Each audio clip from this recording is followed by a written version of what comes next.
our JV has just been decimated, but yeah, our varsity so far has stayed healthy, knock on wood. Woo! Excited for the ECC? Yeah, I mean, nervous, but I like the. I always hated that we couldn't get more football schools in the Yeah. MEC. That was the thing to me. Is it's like, from a football perspective, I'm like, I like the idea of, oh, you lost a game, you're not automatically done. Yeah. Because with 4 teams, it's like you lose, you're Yeah, done. pretty much. So That was our agreement to stay. yeah. Was when we go after schools, they're going to be football playing schools. The thing is, like, I think if you pull, Like we're not going after Muncie Burris guys. no, if you could pull, I still say Winchester and Union City. If you could pull those two out of the TEC, because across other sports, the MEC is better.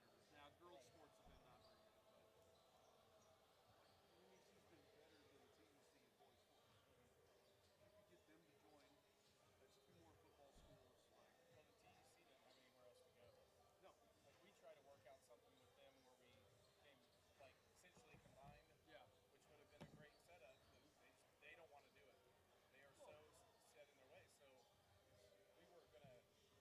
We still have plans to go after one of them, and not necessarily pick them off, but use it as a tool to get back at the table and work well, something out. because the thing is, like, I look at it and our original plan. Hey, can we, us and Shenandoah, join in football? Yeah, Can us and Shenandoah, Monroe Central, and Westdale join in football and do two divisions? Can we? yeah, How is that make? I don't understand how that didn't make sense to me. yeah. So not this past August, but the August before, we actually all met Yeah. and came up with two different scenarios to pitch them, and they nope, they wanted to do it. So what are you supposed to do? Exactly. And you're a little quicker on the replay button than Paxton. Thanks.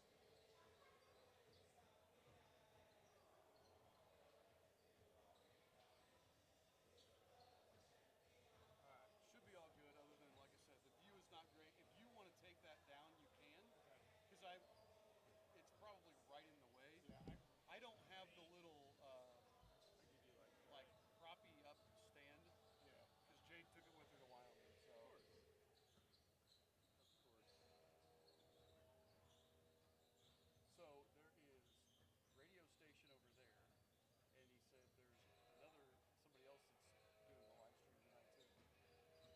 This isn't the greatest angle, but trying to fit underneath those Yeah, and that's what he tables. told me. He's like, I put you guys over here because A, you can't fit three people there. Like, I couldn't put three broadcasters there, Right. and I didn't want to piss anybody off. Yeah, I'm like, I get it. I I'm get, not. yeah, I get it too. I don't love this angle, but it's mostly. It's not the angle. It's the rail. Yeah. Where else were we at where we had one like that? Was it Greenfield when we had that? Greenfield were offset, but we weren't like all the way over here. No, no, I knew that, but it was like there was somebody we had where we had to Oh. look through. Greenfield does, yeah. Spalding had to stand on Saturday. Yeah. Now I really like Richmond, where they have the corner media tables, but they point at the court. Yeah. That's cool. Brownsburg had that when Jade and I went there. I think tomorrow we might be iffy too. Yeah. The thing working in our favor is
Whenever you're ready. Hello, everybody, and welcome here to Monroe Central High School on the outskirts of Parker City, Indiana. Parker City. Or Farmland if you come from the other direction. Just depends which way you come from. The Parker City Civic Center, or whatever it is, used to give you a free cup of coffee if you came in. They had it. They advertised that. Really? But at COVID, they stopped because I don't think they let anybody in anymore. I stopped on my way up here and got Pizza King at the Parker City Pizza King. I've always heard good things about it, so I stopped and got a personal meat feast pizza. All right. It was pretty good. I know you as a foreigner don't know a lot about Pizza King. We had Pizza King at every staff meeting when I taught at Blue River. Okay. But whatever, I've heard people that really love Pizza King, but whatever we were buying, I was not a fan of. I don't know if you know, Pizza King, there was a split. So two brothers founded it. Yeah. And there was a split in Pizza King. And so some of them are one kind of Pizza King, the others are the other, and there's a lot of animosity between the two, so it's kind of an inconsistent thing. But the Parker City one was good. Yeah, we probably had the bad brother. Yeah. Well, there's the Muncie version and the Lafayette version. All right.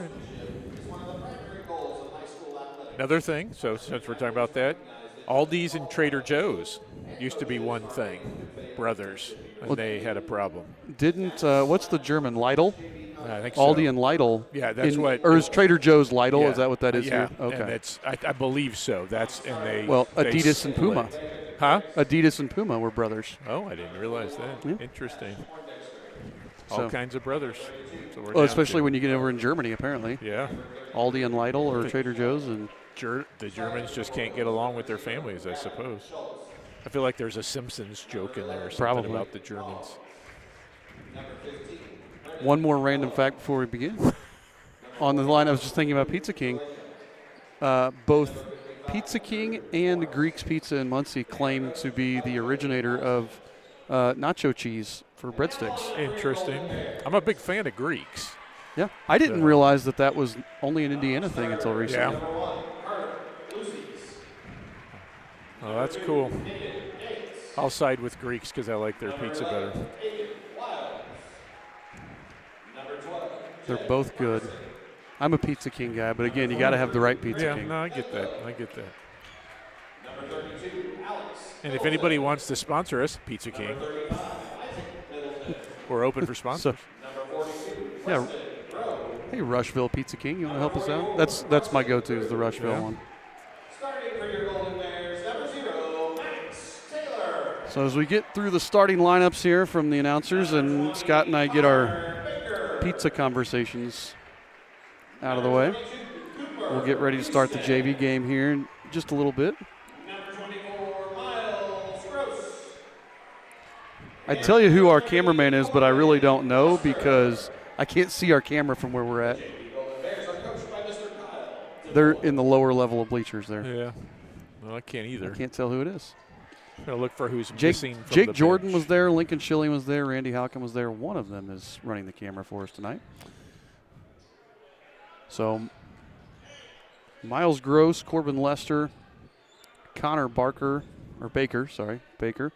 Maddox Taylor, and Cooper Houston for the Golden Bears. Luke Zelinga, Drew Morris, Brennan Noah, Jake Maurer, and Gavin Schultz starting for the Royals. Royals have been dealing with a lot of the flu bug here lately, so I know that's one of those things Coach Paxton was concerned. We've got a lot of guys that have just been under the weather this entire week. It'll be interesting to see how he rotates with that. Well, especially this is a team that really likes to pressure, this Monroe Central team, so see how we handle that while under the weather. Take there, and the shot is good there by Corbin Lester. Oh, Gavin just broke the press by himself. Yep. Oh, that went off him, but he got pushed, and they didn't call it. Coach Paxton is trying to tell the official. Yep. Hey, if you watched Gavin's body, he kind of bent in half. Yep. At the quarter, we'll have to tell our cameraman to zoom in a little bit there. Although that's not terrible. Nah, not bad. So Lester with the ball up top, guarded by Zalinga. Tries to go across. Brennan Noah with the deflection.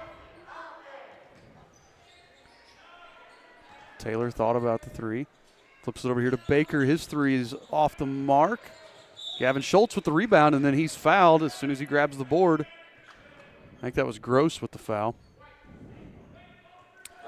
Nope. Nope, it's going to be Lester. And we're sitting in the corner. Yeah. We can't see the officials when No. they signal who the foul's on. So. Nope. So here's that press we were talking about. They got Noah in the middle. Yeah, and Didn't like he it. turned and kind of vacated a little early there. Yeah. Oh, nice. Nice pass from Z to Drew. Drew Morris ties the game up at 2. Yep. Great job. Good press break there. We didn't succumb to the pressure. Baker nearly traveled with it. He did. Lester backed up to get behind the 3-point line. First turnover of the game for the Golden Bears.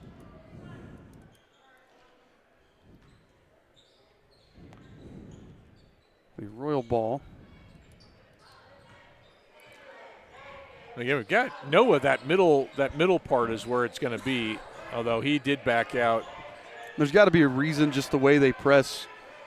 Oh. We have to have something done there as we throw that one away. Yeah, Jake thought Drew was going to back up some more, and he did not, Ooh, unfortunately. nearly another travel by Lester. Coaches on the bench were pointing that one out. 3 on the way from Maddox. Taylor is good.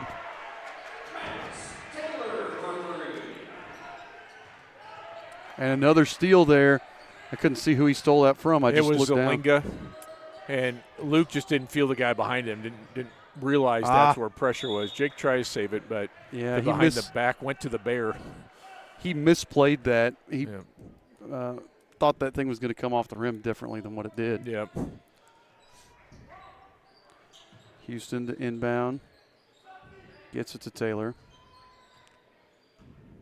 We feel kind of flat right now. Yeah. I wonder how much of that is a function of, like you're saying, guys being sick this week. But even the gym feels dead, and there's a lot of people here. Yeah, homecoming, and they're honoring 30th anniversary, I believe, instead of 1996 basketball team. Gross pops. That's tough because, I mean, Drew's not in a bad spot there. And no. You want to let the big guy do it, and there's another steal there.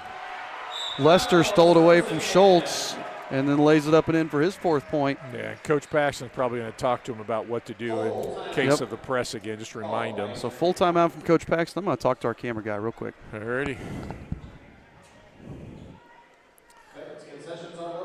So not a great start for the Royals. Getting a little too careless with the ball, so hopefully we can clean it up. We'll get this addressed. The first couple times, not a problem with the press, but right now we are definitely having an issue.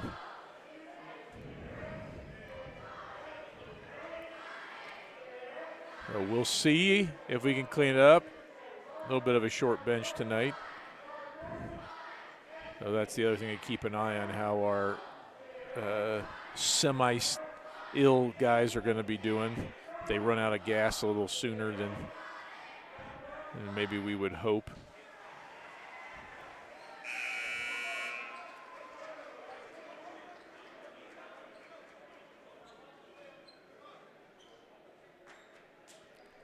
So coming out, it's going to be Royals ball.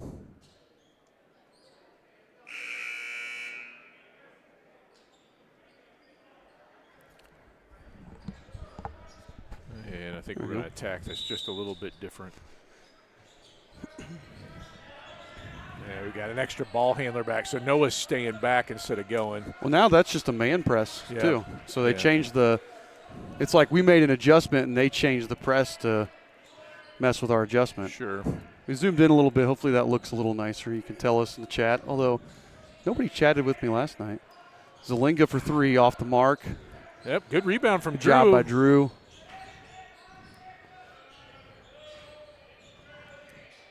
Maurer. We got Drew on a mismatch. I wish we would notice that and take advantage of that quicker, because we got Gross switched off onto Jake Maurer.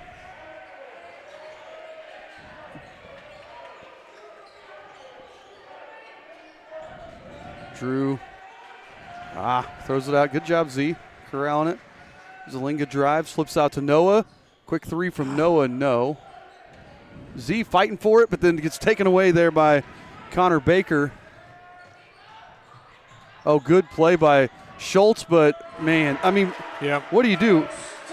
Yeah, Schultz strips it, they get it, and there's got one guy hanging out in the perimeter, and he's able to put it in. So here comes the trap again. Gross kicks. Yeah, and Baker just saved it. Baker wasn't even trying to, I think, throw it to anybody, and it just, Maddox Taylor was right there. Yep.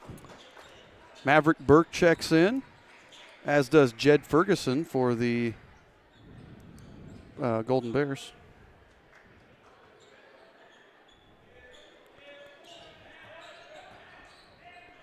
There we go. Get it up to Drew.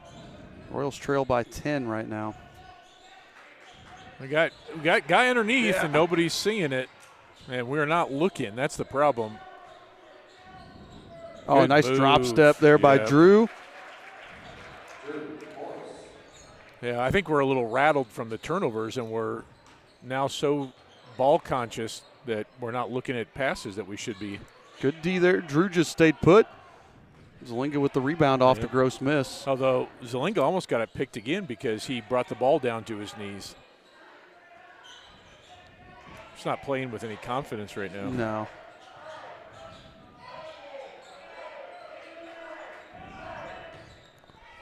Here's what I'd like to see. If we're getting those switches when they're switching screens, I was getting ready to say, I'd like to see us attack that, try to go for a mismatch. Right. Noah with the miss. Ferguson swings it into the corner. Take there. That was Caden Dance. Checked in as well. I didn't see Caden come in. Shot no good. Dance with the offensive board. Dance's putback no. Gross with the rebound, and Gross is going to throw it away. What? Is that because there was no possession? I guess. And Gross drills the corner too. I don't know what the. I mean, we never established possession, so I don't know how that's not a over and back. I mean, I guess we touched it. You don't have to necessarily establish possession if you touch it. That's true. But I don't know. I disagree with that. Maverick Burke straight ahead. Off the mark, gets his own miss, and then he's going to be fouled. I think that's Connor Baker with the reach. It is Connor Baker with the reach. Ferguson or Grove checked in, sorry. Grove and Taylor came back in. So that's Weston Grove, number 42. Noah drives, kicks back to Mav. Get it back into Drew, let him work here. Keep playing that two-man game. Drew with the left, no. Zelinga fights for it, but lost it off the knee out of bounds. Yeah, I thought that was good hustle from Zelinga. Just couldn't keep his hands on it. Well, right now, what's happening when we throw it inside to Morris, the second guy's doubling down, but then he leaves. He's not committing to that. I think if we can commit to trying to work through the post, that'd be good. Dance way off. Zelinga with the rebound. Under 30 to play here. Royals trail by 10 here in the JV game.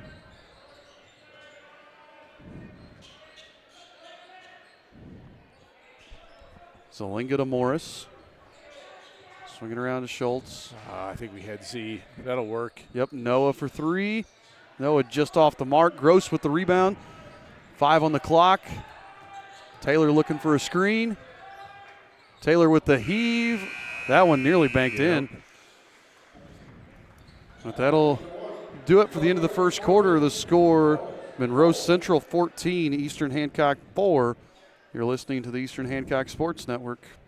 With 9-Star Connect high-speed fiber internet, there's no choosing between speed and reliability. You get both. Lightning-fast internet with no data caps and equal upload and download speeds means everyone gets what they need when they need it. Stream, game, work, and connect all at the same time without missing a beat. All backed by our 24/7, 365 expert support team. Because your connection should be the last thing you worry about. Switch today. Visit 9starconnect.com. All right, welcome back here to the Monroe Central Gymnasium as we get ready to start the second quarter of the JV game. Eastern Hancock trails 14-4 after a handful of turnovers there early on. Felt like we were just kind of constantly battling back after those turnovers. Yeah, we're going to have to start connecting two outside. Right now we've got 2 layups from Drew, and that's it. Caleb Shelley checked in at the break, as did Landon Frakes. Schultz and Noah. And Maurer came back in, too. Maurer came back in, yeah. Schultz, Noah, and Morris all taking a seat. I think we just got a new – I can't see the number. The yellow numbers are hard on the white to jerseys. See. Yeah. Well, there's 35 who's not on the roster. That's who – I thought there was another one. Zalinga rises up, no.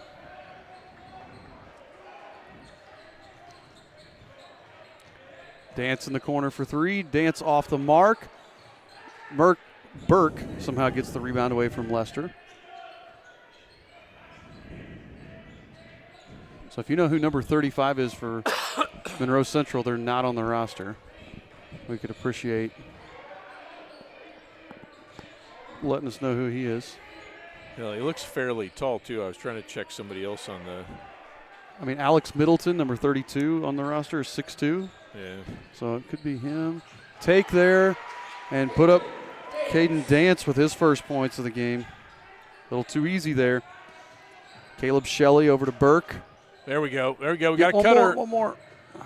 Again, we're getting a little gun shy on the passes because of the press. Yeah, that active pressure. Shelley, they leave him alone, nearly gets it to go. And it's tipped out of bounds by Grove. We'll stay here with the Royals. Cooper Houston comes back in. He'll replace Grove.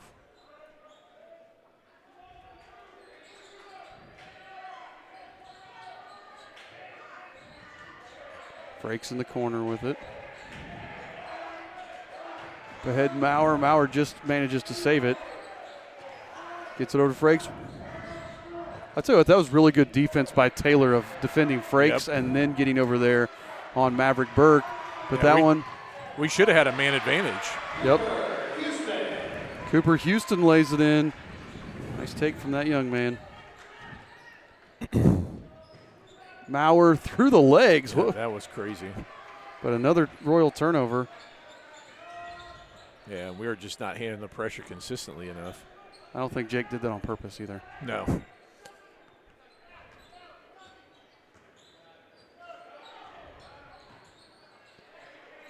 Three on the way, no. Tipped around. Shelley grabs the board. And they're going to say Frakes stepped out of bounds. It's a case of nothing going right now. I know. Because even that was a good hustle play from Caleb. Had to save it. He was almost on the line. And his pass just a fraction off, and it takes Frakes out. Noah, Morris, and Schultz all come back in. Frakes and Zalinga take a seat.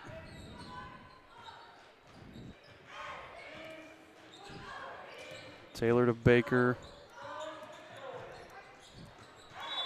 Knocked out. Good job, good hands by Noah. Yep, that was I'm going to call number 35 Alex Middleton. Just all right, fair enough. Until somebody from Monroe Central can correct us on the chat, which if you're a Golden Bear listening, if you could tell us, that'd be great. If he makes a basket, we'll see. What?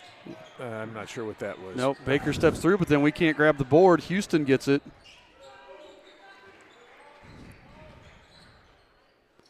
Taylor again for three. Too strong. Caleb Shelley with a nice rebound, though.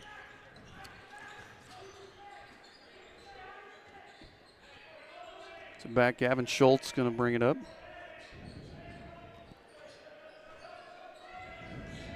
To Noah to Burke. Nice play. We got an offensive foul on. It's either Shelley or Morris, and I couldn't see who they signaled. Maverick Burke. Oh, wow. I must be calling getting through the screen. It must have been earlier, a really late whistle because I didn't see that when he was catching the ball. I thought they were calling a screener. That's what I thought.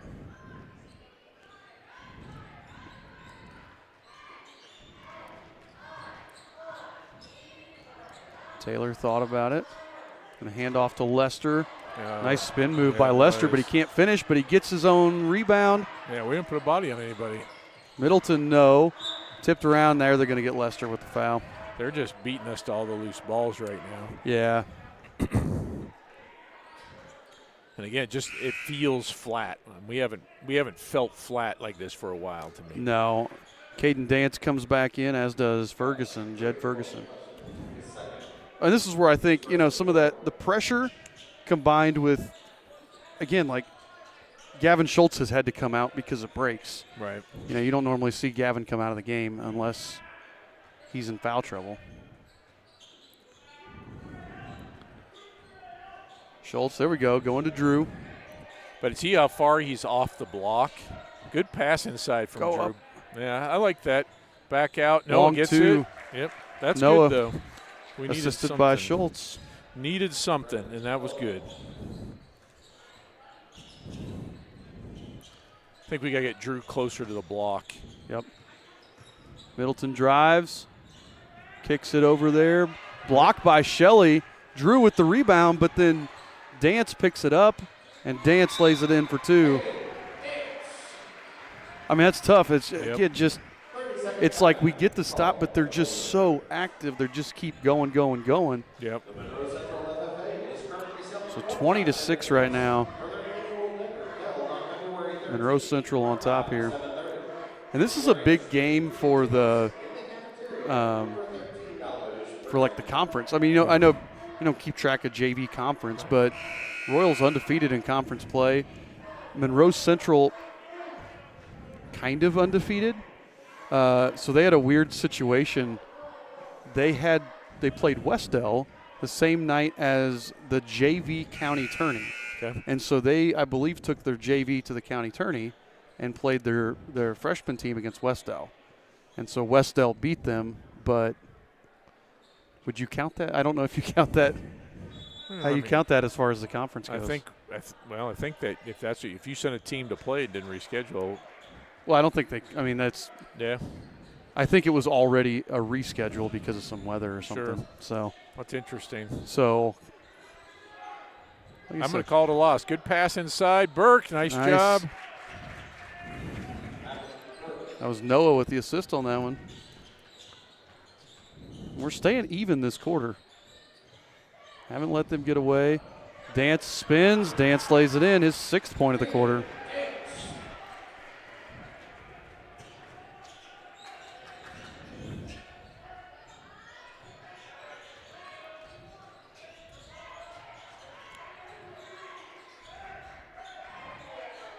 Drew Morris for 3, no. Noah there for the rebound. That was a great rebound from Noah. Drew turns around. Drew banks it in. He's got 6 of our 10. Not 110. Get a couple of stops now.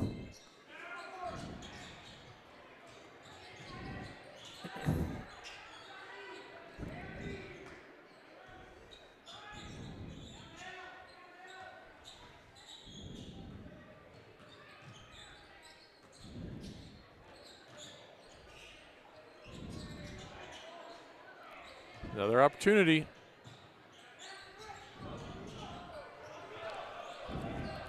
Got him in the corner. There we go. Shelley passes through to Noah, and he's going to get fouled and go to the line. I think that was Connor Baker there. Nope. That is Isaac Middleton. All right.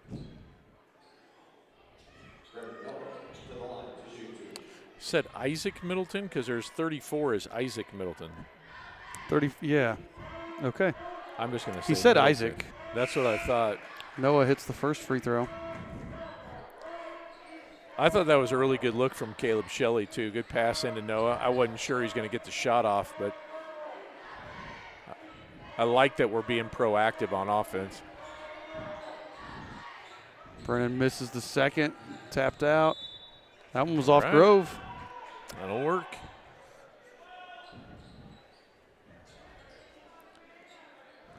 Chip away at it a little bit. Yep. I mean, we came into the quarter down 10. We're down 11. So we've basically played even this quarter. cut down on the turnovers this quarter. Yeah, that's been huge, and made a few shots. Drew gets blocked by Middleton. Yeah, that was actually a good block. As Drew had him beat. Yep. Drive there by Ferguson. Cut out here. Houston drives. He gets cut off. Flips it out to Middleton. Too strong on the three, and Drew there for the board. And one of the key things about that, getting those stops, is they can't set up the press. Yeah, exactly.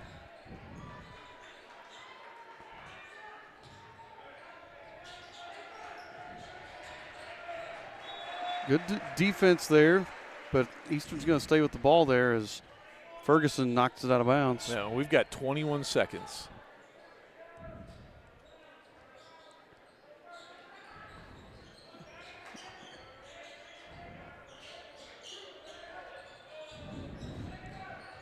Gavin lost the handle on it. Going the other way, and that was Baker for his first points of the game. 5 seconds on the clock. See if we can get a shot off. Zalinga just off the back of the rim.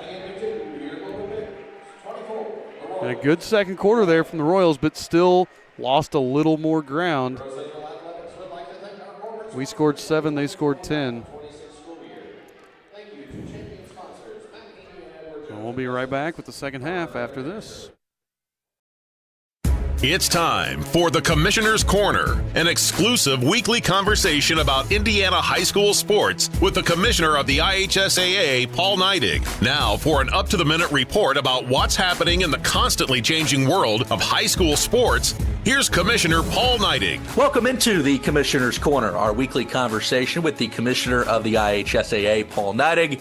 I'm Brendan King. Paul, great to be with you as always, and we start this episode with maybe a sentence that none of us thought we'd be saying a number of years ago, but the Indiana football Hoosiers are college football playoff national champions. An incredible run in the playoff for the Hoosiers. And, you know, Paul, it connects with what you guys do in high school sports. We'll talk about the Hoosiers roster in just a little bit, but what's your reaction to it all? You got to see the Rose Bowl, of course, and what a team it ended up being for Curt Cignetti. You know, they've talked a little bit about creating the movie, and I think when you really look at what this football team has done in capturing not only Indiana, but the country and following those, it's incredible the number of people who have come out and watched the Hoosiers throughout their tournament series. I mean, I can remember going to Memorial Stadium many times, and I could kind of have my pick of seats in the place, and especially the second half. And to watch them grow beyond those days in just 2 short years, I think it allows people to realize that the things that are once thought impossible can be done. And I think that's a tribute to Coach Cignetti and the entire President Witten, Athletic Director Dolson.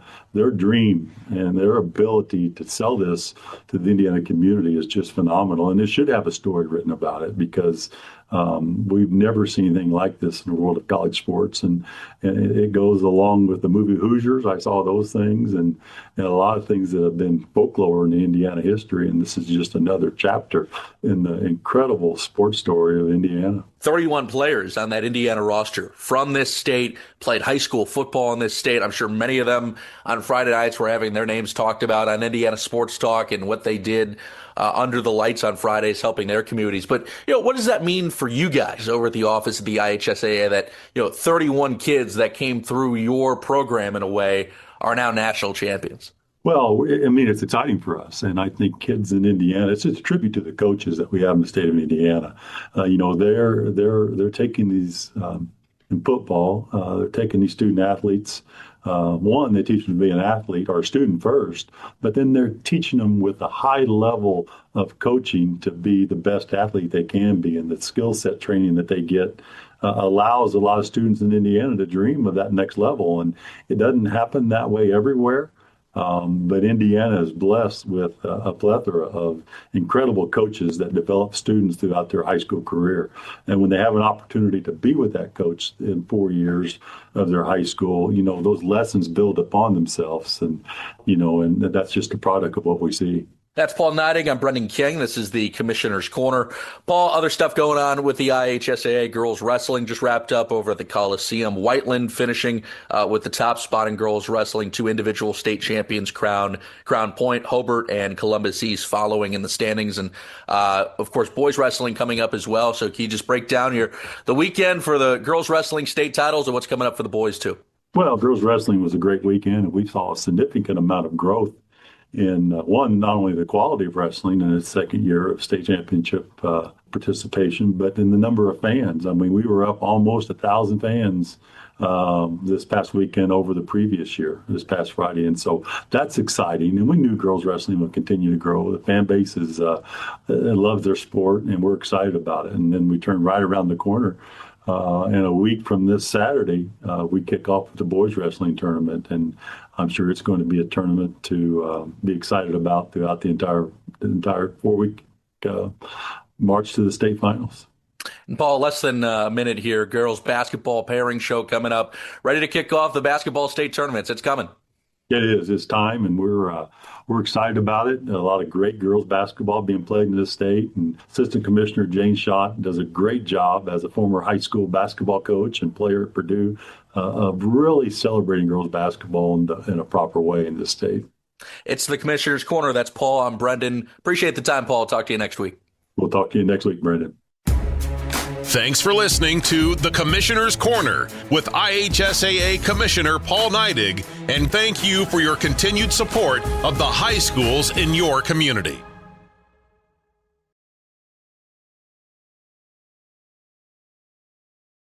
We all need to eat more vegetables, but we run into the same problems every time we go to eat them.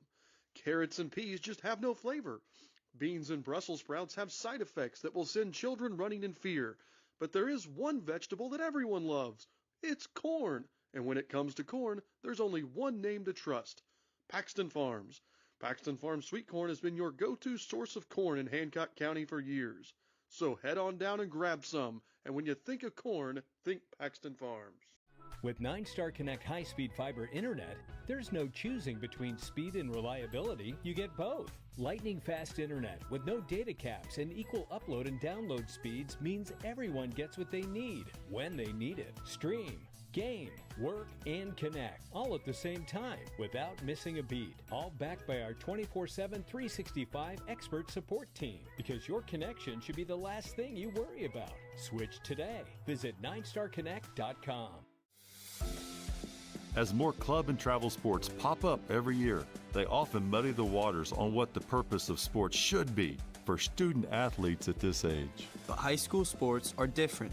It's not about becoming the best athletes, it's about becoming the best people. It's not about scholarships, it's about coaches mentoring you, camaraderie with your teammates, and the connection you build with your school community. It's not about year-round training. It's about developing resilience, responsibility, and a strong work ethic for life. It's not about what am I going to get out of this, it's about playing for something bigger than yourself, for your team, your school, and your entire community. High school sports help us grow in ways that will serve us for the rest of our lives, not just in the game. I'm IHSAA Commissioner Paul Neidig. Support what makes education-based athletics different by buying a ticket to your high school's athletic events. This is developing students as people. This is fulfilling a greater purpose. This is your IHSAA. Looking to give your car that sparkling clean shine it deserves? Look no further than Dave's Express Care Car Wash. Conveniently located at 1749 West Main Street in Greenfield, Dave's Express is your family-owned and operated car wash destination. Choose from our wide range of wash packages. And while your car gets pampered, you can indulge your taste buds at Dave's Express Grill. Have a bite of the world-famous Super Tenderloin Sandwich. Dave's Express Care Car Wash, where exceptional service meets unbeatable value. Experience the difference today.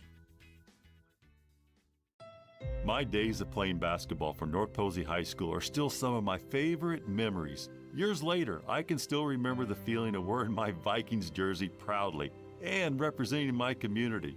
I'm IHSAA Commissioner Paul Neidig, and these student athletes know how that feels. It's an honor to represent my school and wear their name, to have the entire community rooting for my success, to contribute to my school's legacy and all the student athletes who came before me.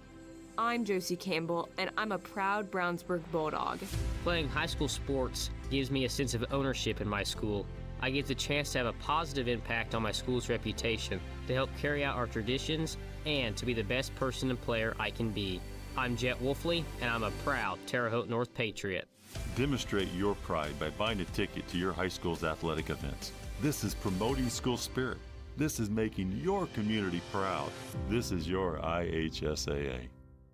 As a 9-Star Connect Electric customer, you're already connected to something powerful. Now, get connected to something even more powerful. High-speed fiber internet in your home. Experience the 9-Star difference. And expert technical support available 24/7, 365 days a year. From powering your home to powering your internet, experience our trusted service in a new way. Make the switch to 9-Star Connect Fiber Internet today. Visit 9starconnect.com. High school sports have a unique way of setting the tone for our entire school community. How? By demanding our very best, no matter who we are. Every student, coach, parent, and fan has a responsibility to practice good sportsmanship at athletic events. It's on each of us to lead by example with our behavior. The way we behave is not only a reflection of our own character, but of our schools as well. It lets everyone know this is how we do things at our school. This is what we expect. This is who we are. So, whether you're playing, coaching, or cheering, always demonstrate integrity with your words, actions, and attitudes at our athletic events. Our school's image is up to us. I'm IHSAA Commissioner Paul Neidig. Help set the tone by buying a ticket to your high school's athletic events. This is leading by example. This is leaving a positive impression. This is your IHSAA. Are you a 9-Star Connect Electric customer? Did you know the same great service you trust for your electricity can power your connection to the digital world? That's because high-speed fiber internet is available to your home. Experience internet without limits, lightning fast speeds with no data caps, all with expert support available 24/7, 365 days a year. From electricity to internet, we're your trusted local connection. All right, we're back here getting ready to start the second half. Eastern Hancock had a nice second quarter there, but still couldn't make up any ground. They trailed by 13 here in the JV game. Kick, Gross kicks to the corner there, and that was Baker.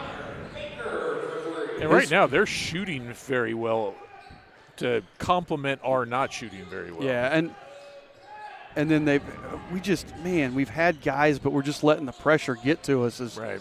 We were just late getting it to Jake Maurer. And again, I've said this a couple times, we look flat. We look like we don't have any energy. The last time I remember a team playing like this was right before COVID when we were in was it sectional at Northeastern or Hagerstown? Yep. We were at Hagerstown, played Northeastern, and it was the varsity game looked like that. We had 5 or 6 kids who had been out with the flu, and it was just looked like listless. Brennan Noah with the steal there. If our statistician, Jim, if you can hear us, give me a thumbs up. Awesome. Helps when I turn on the transmitter. Yep, and that Z shot was blocked by Gross. Gross having a nice game. Yep, missed the layup there. Lester puts it back up and in. Everything is hard for us tonight. Even once we break the press, they're still moving down to trap and not moving the ball quite quick enough. It feels like there's 6 defenders. Noah gets loose. Nice. Puts it up and in. Brennan Noah's got 5. He's our second leading scorer now. Shot no good there. Gavin Schultz with the rebound. I think that was Middleton that shot that. No, Middleton's not in. It was Houston. That was a little too easy for Lester. Lester steals it. Lester lays it up. He's another one who's a nice player. Got Z going deep. Yep, nice play there. Zalinga, it's his first points of the night. That's twice now we've answered quick off of a layup from them. Yep. We just got to stop giving them layups. Yeah, that time we didn't let the press set up. We were able to get out ahead of it.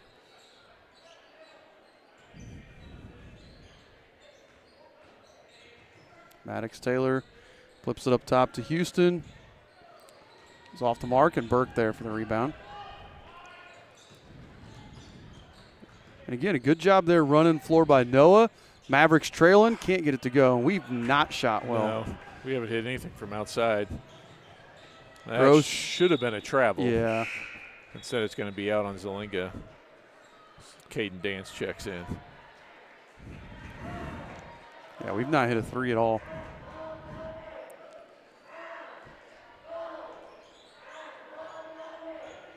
Maddox Taylor thought about it. Now he's working on Schultz. Drives, kicks. Corner three there from Houston. No. Tipped around. Brennan Noah with the rebound and then stolen away by Caden Dance. And Dance lays it up and in for two more. And seriously, it feels like they've got more guys out there because everywhere we go, there's going to be a foul finally. It's like in practice when you put 7 guys out there to work on your press break stuff. Yep. That's how it feels. Connor Baker picks up that foul.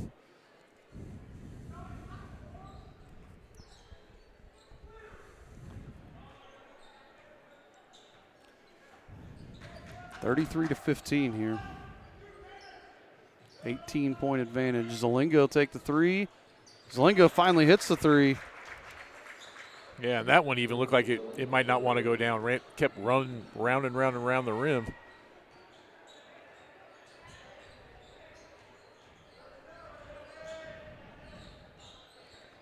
Dance probably could have just gone up with that in the lane, but kicked it out. Maddox Taylor, little step back, no. Brennan Noah and Dance fighting for it. Jump ball.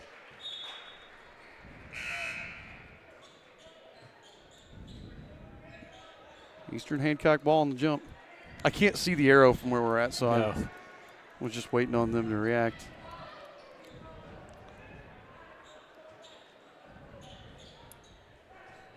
Well, there comes the trap. And we're just standing around. Yep, Lester with another steal. Ferguson checked into the game for the Golden Bears.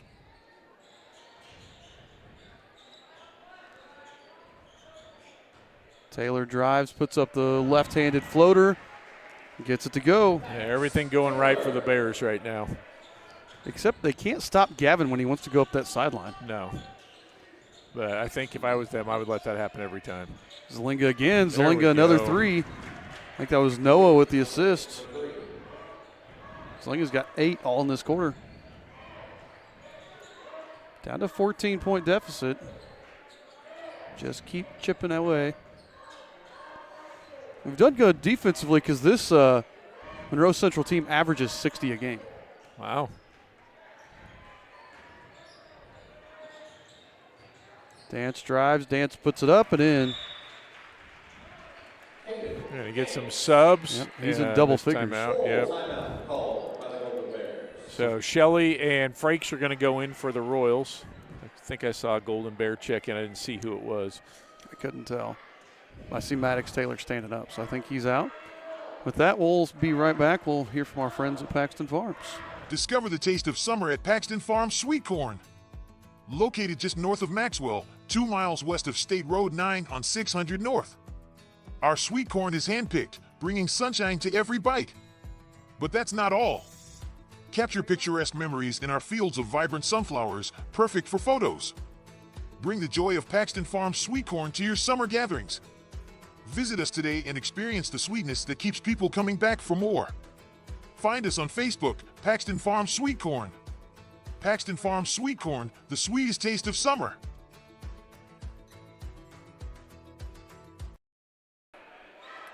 All right. So again, Eastern Hancock trails by 16, 37-21 right now.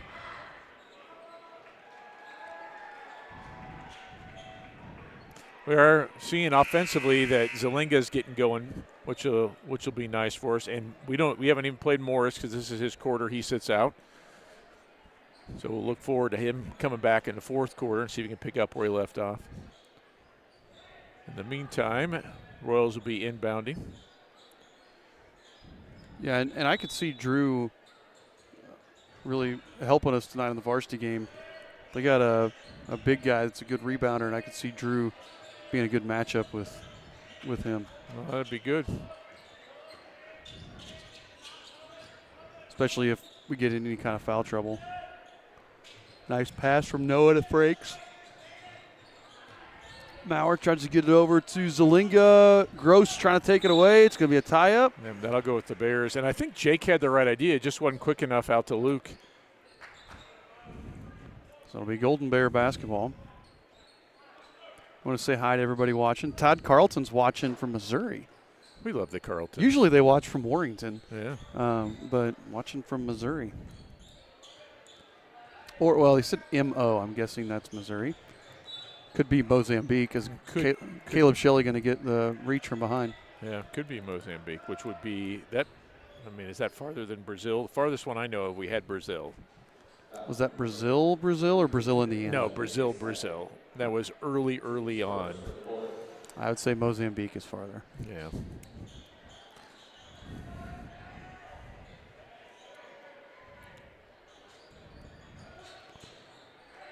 Too easy on the inbound play. Connor Baker puts it in. Though I suppose both Mozambique and Brazil have better weather than we do right now. I don't mind snow. I don't mind snow, but it's the wind chill below 0 I don't like. Somehow Shelley gets it. Left-handed layup. All right. Good. Good hustle from Caleb.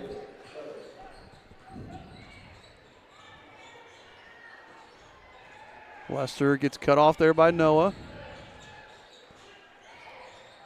Drive. Nice block by Zelinga. He had his heels on the out-of-bounds line. Yeah, but that was good. Good quarter for Luke.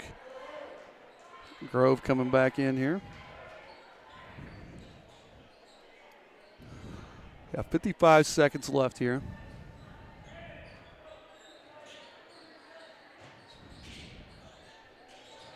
Can't get it in. Baker to Grove in the corner. No, tipped around. Shelley grabs it.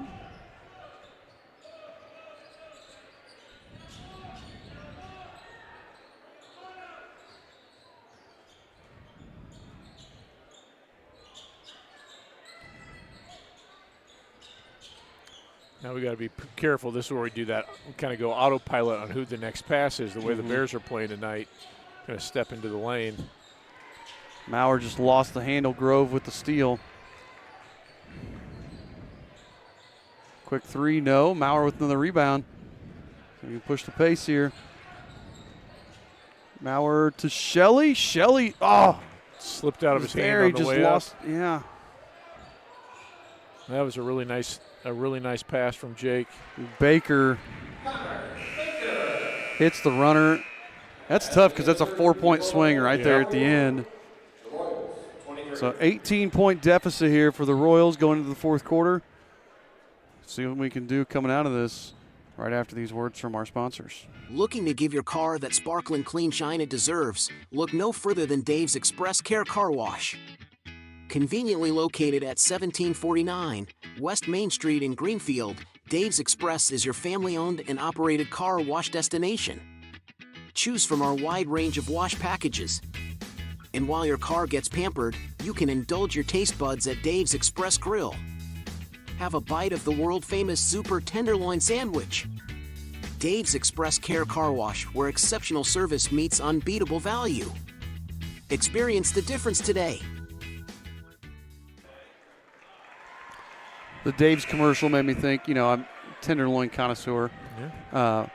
One of my favorite spots, I used to like to come up here, the Chocolate Moose over in Farmland, which is now closed, was a good spot to get a tenderloin. That's a good name for a restaurant. So if there's any Monroe Central people, none of them have chatted with me, but I'm looking for a good tenderloin when we come back up here. Like I said, I had Pizza King tonight. It was nice because I called when I was in, Newcastle, picked it up on the way. Right, what's the name of that little ice cream place right by the Pizza King? I'm not sure. I feel like I was not in the mood for ice cream tonight, shockingly. Well, that reminds me of like Frosty Boy and stuff. So it could be, if they have regular food, that could be a tenderloin kind of place. I was told there's a place up in Albany, but they're only open like for lunch. Well, that's no good. All right, Drew. Drew just trying to go through. We're going to get a jump ball. He got tied up by Houston. Feel like Drew can get inside, though, anytime he wants. And we did that a little bit early, but then we just kind of got away from it. I felt like we just weren't allowing ourselves to go through him. Yep, agreed.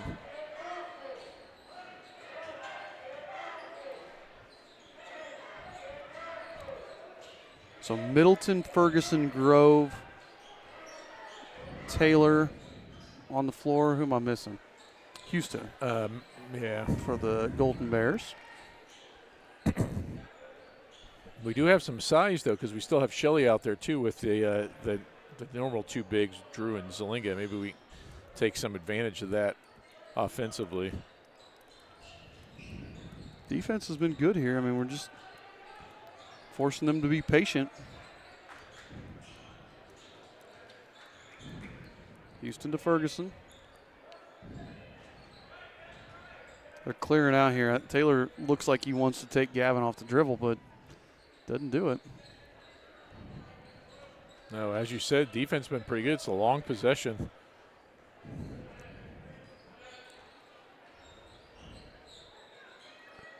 And a long possession to force kind of a meh three-pointer. I know Taylor's hit a lot, but I think that was a I'm bored right now, I want to shoot kind of shot. Drew off the mark. Taylor with the rebound. Yeah, I mean, that was because they worked through that really well, and then they're just kind of a shot he could have gotten at any point in that possession. Absolutely.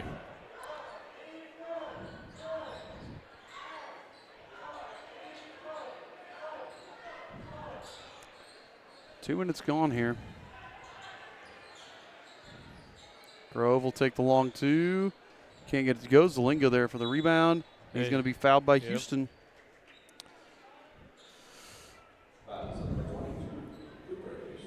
Really, I only have us with 2 fouls. Maverick and Shelley, yeah. Played a pretty clean game. Now, you could look at that and say maybe we haven't been aggressive enough. I don't know, but I think anytime you have a low number of fouls, you're going to be happy.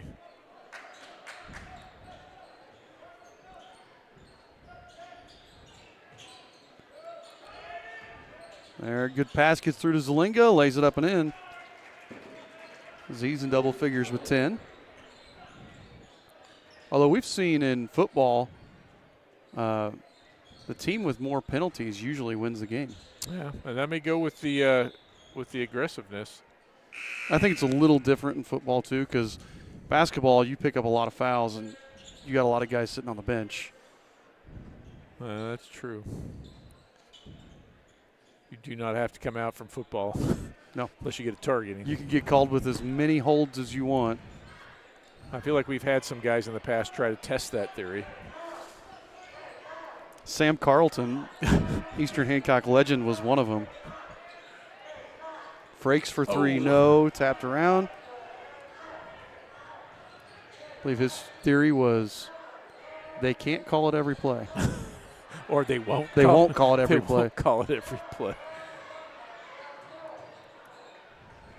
Frakes come away with the rebound, but it's stolen. Lost it to Dance. He misses it, but Frakes fouls him, and he's going to go to the line. And they've done that a lot, that chasing after we got rebounds. Team's first of the quarter. Caden Dance to the line to shoot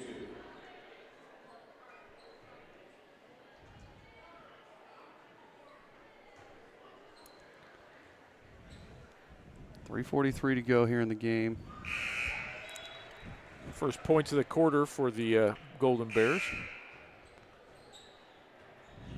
Burke checks in for Shelley, sorry.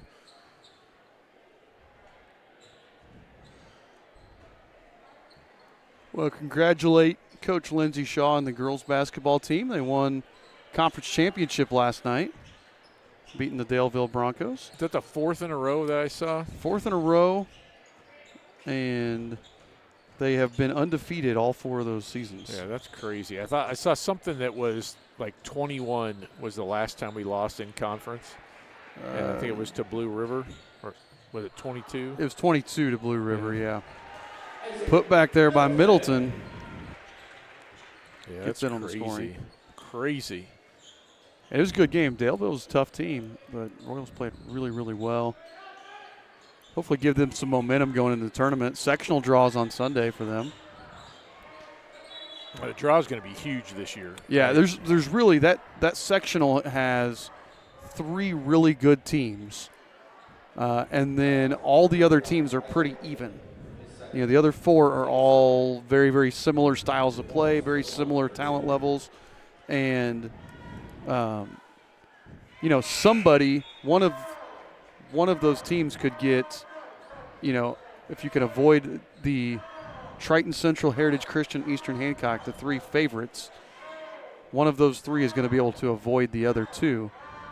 That's going to be huge for them. Drew missed the second, but Zelinga there for the thought Zelinga had the rebound. Yep. Again, it's just kind of been that kind of night. So that could be a big, important draw. That sectional's at Heritage Christian. I think Corey Rainbolt, our assistant AD, told me last night it was supposed to be at Crystal House Manual, and they had a problem with their floor, I believe. Is that where we were at last year for the boys? Was Yes. that Crystal House? Okay. Kind of a neat old gym. Yeah. Take there by Dance. Okay, Dance with 13. He leads everybody. Yep.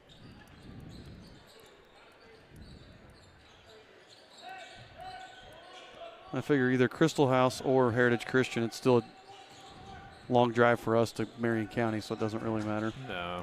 One of them you're going north, one of them you're going south. Zelinga banks it in. Although going north, you are going to avoid that nasty part on the south side of. Yeah, the north split there. Yeah. Or whatever split that is. Minute 40 left here.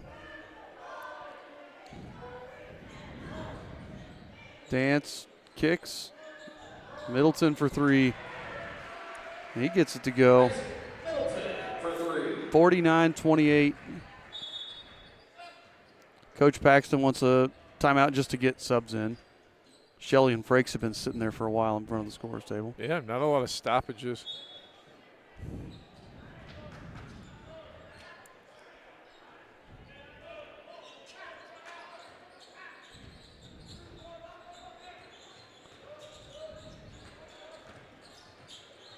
I think Noah could have taken that. He saw 2 teammates standing under the basket, and it kind of got the wires crossed. Nice cut. Frakes just can't get it to fall. Maurer steps back for 3. He's off the mark. Frakes ties up Lester. Jump ball. All right, Landon. Good hustle.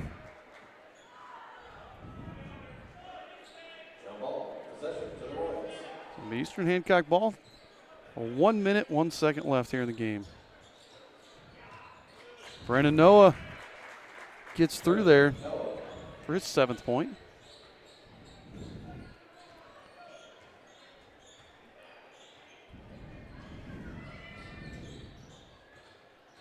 Middleton drives.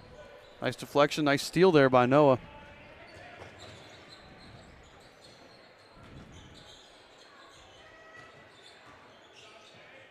Burke with the strong take, but can't get it to fall. Yeah, that was tough. I thought he was going to get that little hook.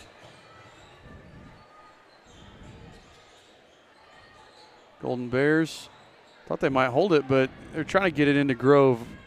He has not scored yet tonight, so I think they were trying to go into him. Noah's going to get another turnaround.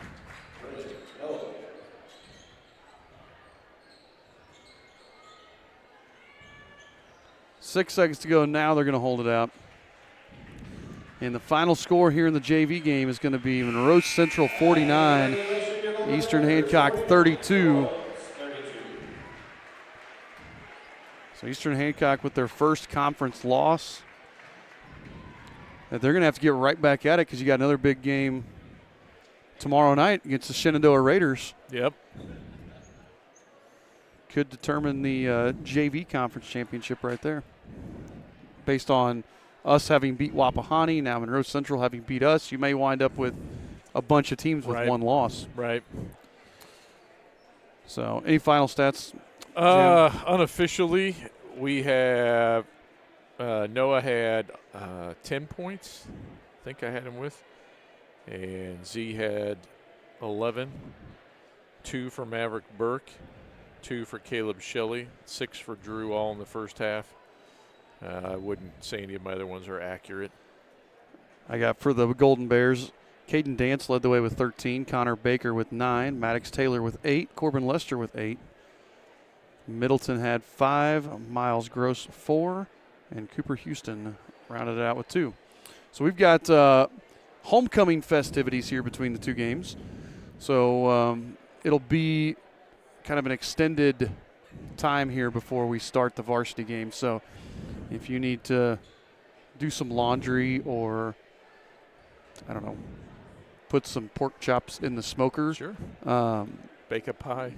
You know, ooh, I could go for like a nice apple pie or peach cobbler right now. Not very far from Wicks. No, but they close at like 2. Dang it. Yeah, I can go over and pick up a sugar cream from. So here's what we do sometimes. You can get, they call them the seconds from Mrs. Wicks pies. They're the ones that don't look as good. Okay. So you know how like with a sugar cream pie, it doesn't always set up well. Right. So you can get those and they're like $3. Wow. For the seconds. So I don't need my pie to look good because I'm going to eat it. Exactly. So, but they're the ones that they don't want to send out to the stores and stuff. So absolutely. So you can go get those, and you can stock up because they're frozen. Yeah. You can stock up and get a whole freezer full of them for like, $30. We did that this year and took them to people for Christmas presents. Oh, nice. So Very it's nice. a nice Christmas present. So, homecoming festivities coming up. We'll turn you over to the commissioner and the latest word from the IHSA. We'll be back after this. It's time for the Commissioner's Corner, an exclusive weekly conversation about Indiana high school sports with the Commissioner of the IHSAA, Paul Neidig. Now for an up-to-the-minute report about what's happening in the constantly changing world of high school sports, here's Commissioner Paul Neidig. Welcome into the Commissioner's Corner, our weekly conversation with the Commissioner of the IHSAA, Paul Neidig. I'm Brendan King. Paul, great to be with you as always. And we start this episode with maybe a sentence that none of us thought we'd be saying a number of years ago, but the Indiana football Hoosiers are college football playoff national champions. An incredible run in the playoff for the Hoosiers. And, Paul, it connects with what you guys do in high school sports. We'll talk about the Hoosiers roster in just a little bit, but what's your reaction to it all? You got to see the Rose Bowl, of course, and what a team it ended up being for Kurt Signetti. They've talked a little bit about creating the movie, and I think when you really look at what this football team has done in capturing not only Indiana, but the country and following those, it's incredible the number of people who have come out and watched the Hoosiers throughout their tournament series. I mean, I can remember going to Memorial Stadium many times, and I could kind of have my pick of seats in the place, and especially the second half. And to watch them grow beyond those days in just 2 short years, I think it allows people to realize that the things that are once thought impossible can be done. And I think that's a tribute to Coach Signetti and the entire President Witten, Athletic Director Dolson. Their dream and their ability to sell this to the Indiana community is just phenomenal. And it should have a story written about it because we've never seen anything like this in the world of college sports. And it goes along with the movie Hoosiers. I saw those things and a lot of things that have been folklore in the Indiana history. And this is just another chapter in the incredible sports story of Indiana. 31 players on that Indiana roster from this state, played high school football in this state. I'm sure many of them on Friday nights were having their names talked about on Indiana Sports Talk and what they did under the lights on Fridays, helping their communities. But, what does that mean for you guys over at the office of the IHSAA that, 31 kids that came through your program in a way are now national champions? Well, I mean, it's exciting for us. And I think kids in Indiana, it's just a tribute to the coaches that we have in the state of Indiana. They're taking these, in football, they're taking these student athletes. One, they teach them to be an athlete or a student first, but then they're teaching them with a high level of coaching to be the best athlete they can be, and the skill set training that they get allows a lot of students in Indiana to dream of that next level. And it doesn't happen that way everywhere. But Indiana is blessed with a plethora of incredible coaches that develop students throughout their high school career. And when they have an opportunity to be with that coach in 4 years of their high school, those lessons build upon themselves. And that's just a product of what we see. That's Paul Neidig. I'm Brendan King. This is the Commissioner's Corner. Paul, other stuff going on with the IHSAA girls wrestling just wrapped up over at the Coliseum. Whiteland finishing with the top spot in girls wrestling. 2 individual state champions crown Point, Hobart, and Columbus East following in the standings. And, of course, boys wrestling coming up as well. So can you just break down the weekend for the girls wrestling state titles and what's coming up for the boys, too? Well, girls wrestling was a great weekend, and we saw a significant amount of growth in not only the quality of wrestling in its second year of state championship participation, but in the number of fans. I mean, we were up almost 1,000 fans this past weekend over the previous year, this past Friday. And so that's exciting. And we knew girls wrestling would continue to grow. The fan base loves their sport, and we're excited about it. And then we turn right around the corner. In a week from this Saturday, we kick off with the boys wrestling tournament, and I'm sure it's going to be a tournament to be excited about throughout the entire 4-week march to the state finals. And Paul, less than a minute here. Girls basketball pairing show coming up. Ready to kick off the basketball state tournaments. It's coming. It is. It's time, and we're excited about it. A lot of great girls basketball being played in this state, and Assistant Commissioner Jane Schott does a great job as a former high school basketball coach and player at Purdue of really celebrating girls basketball in a proper way in this state. It's the Commissioner's Corner. That's Paul. I'm Brendan. Appreciate the time, Paul. Talk to you next week. We'll talk to you next week, Brendan. Thanks for listening to the Commissioner's Corner with IHSAA Commissioner Paul Neidig, and thank you for your continued support of the high schools in your community.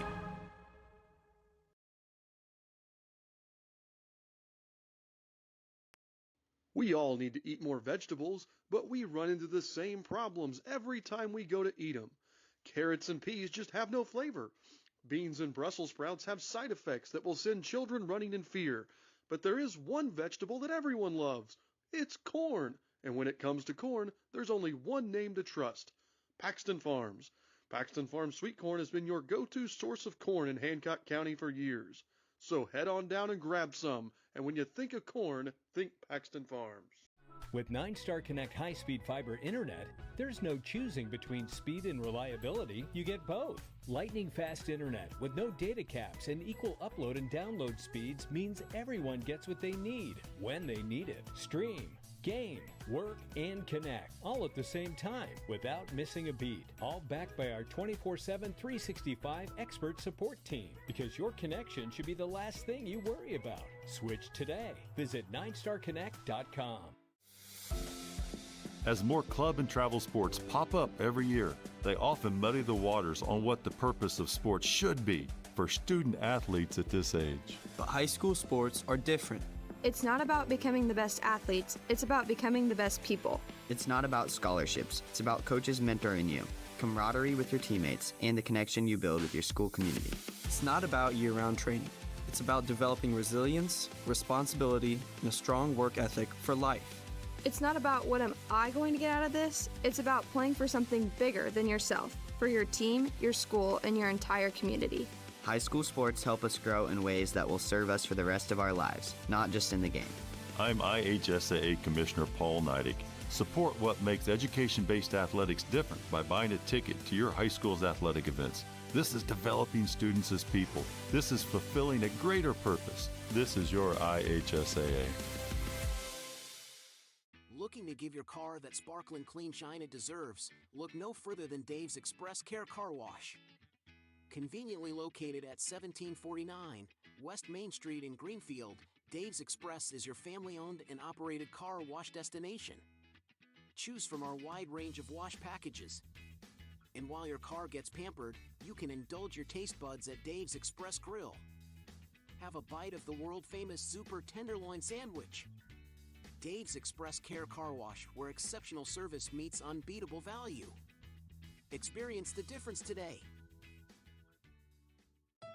My days of playing basketball for North Posey High School are still some of my favorite memories. Years later, I can still remember the feeling of wearing my Vikings jersey proudly and representing my community. I'm IHSAA Commissioner Paul Neidig, and these student athletes know how that feels. It's an honor to represent my school and wear their name, to have the entire community rooting for my success, to contribute to my school's legacy and all the student athletes who came before me. I'm Josie Campbell, and I'm a proud Brownsburg Bulldog. Playing high school sports gives me a sense of ownership in my school. I get the chance to have a positive impact on my school's reputation, to help carry out our traditions, and to be the best person and player I can be. I'm Jet Wolfley, and I'm a proud Terre Haute North Patriot. Demonstrate your pride by buying a ticket to your high school's athletic events. This is promoting school spirit. This is making your community proud. This is your IHSAA.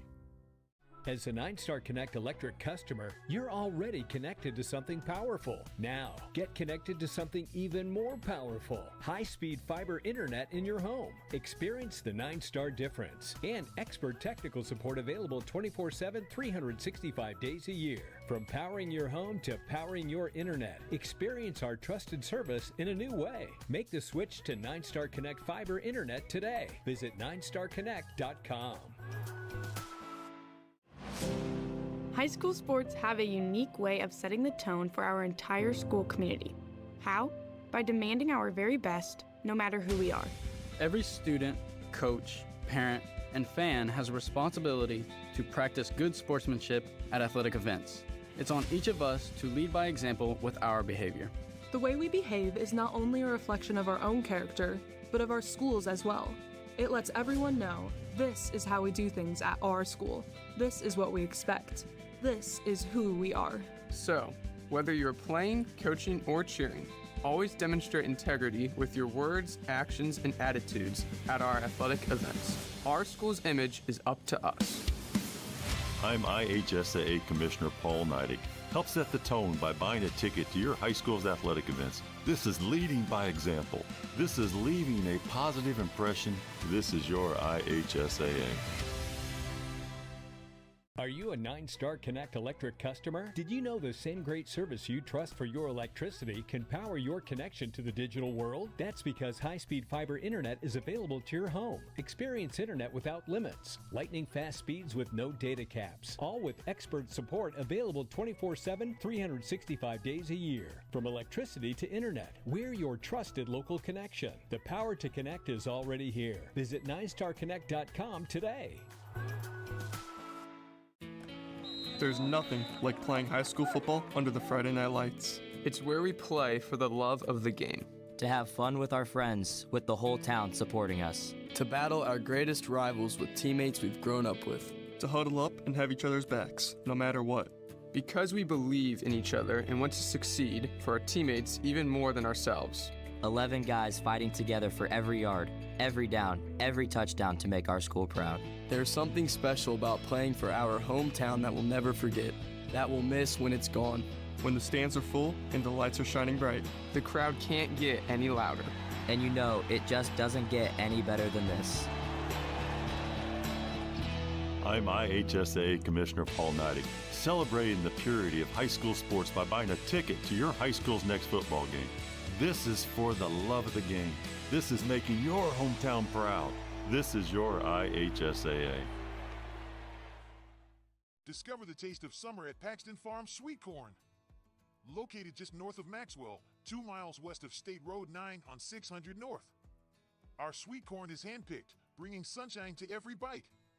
But that's not all. Capture picturesque memories in our fields of vibrant sunflowers, perfect for photos. Bring the joy of Paxton Farm Sweet Corn to your summer gatherings. Visit us today and experience the sweetness that keeps people coming back for more. Find us on Facebook, Paxton Farm Sweet Corn. Paxton Farm Sweet Corn, the sweetest taste of summer. High school sports are different, especially in Indiana, and these Hoosier student athletes couldn't agree more. We all know the saying, in 49 states, it's just basketball. But this is Indiana. Well, the same is true for all high school sports in Indiana, like volleyball. And soccer. And softball. And track, and so many more. We're passionate about high school sports in Indiana. They're an undeniable part of our state's culture. They're woven into the DNA of our communities. It's what we dedicate our time to. It's what brings us all together. It's what we celebrate. And as a high school student athlete, that's a pretty special environment to grow in. Representing your school and having your entire community behind you. Being a high school student athlete in Indiana is something we never take for granted. And it's an experience we'll never forget either. I'm IHSA Commissioner Paul Neidig. Support Hoosier student athletes like these by buying a ticket to your high school's athletic events. This is who we are. This is Indiana. This is your IHSAA. With 9-Star Connect high-speed fiber internet, there's no choosing between speed and reliability. You get both. Lightning-fast internet with no data caps and equal upload and download speeds means everyone gets what they need. Visit 9starconnect.com. Some see a wrestling match. We see a 6-minute lesson in grit.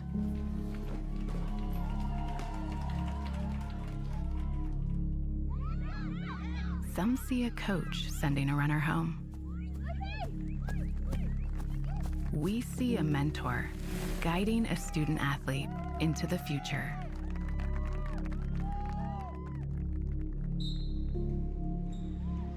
Some see a volleyball match. We see a student athlete learning how to be poised under pressure.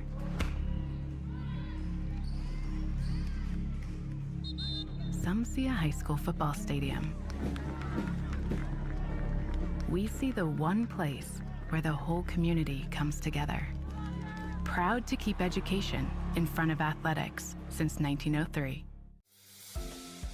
As more club and travel sports pop up every year, they often muddy the waters on what the purpose of sports should be for student athletes at this age. But high school sports are different.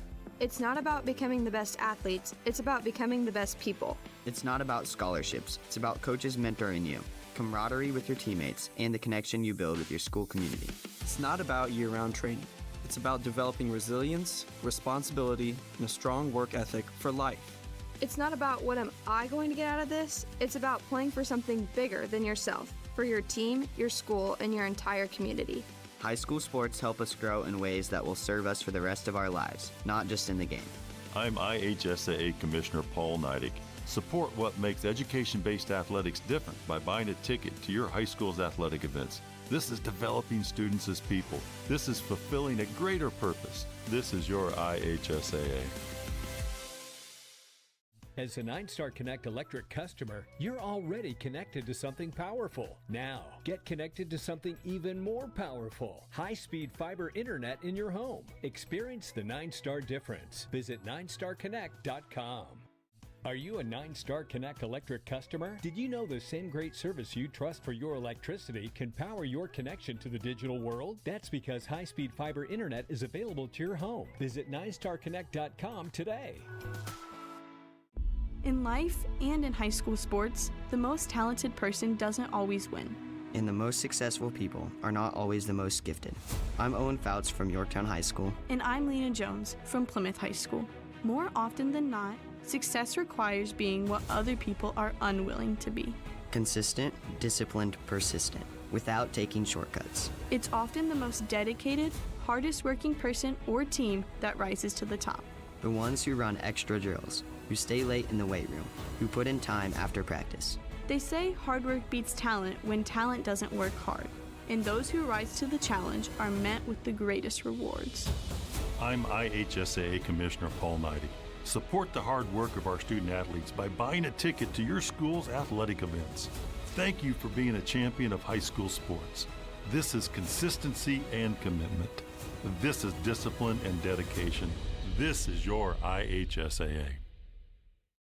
It's not easy being a high schooler these days. We juggle a lot each day between schoolwork, activities, jobs, and friends. On top of all that, we're multi-sport student athletes. I'm Danae Klein, and I play volleyball, basketball, and softball for South Putnam High School. And I'm Tyler Stanger, a wrestler and track and field student athlete at East Central High School.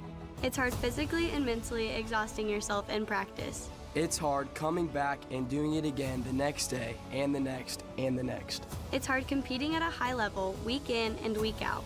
But life is hard, and high school sports prepare us for it. With every practice, every game, every win, and every loss.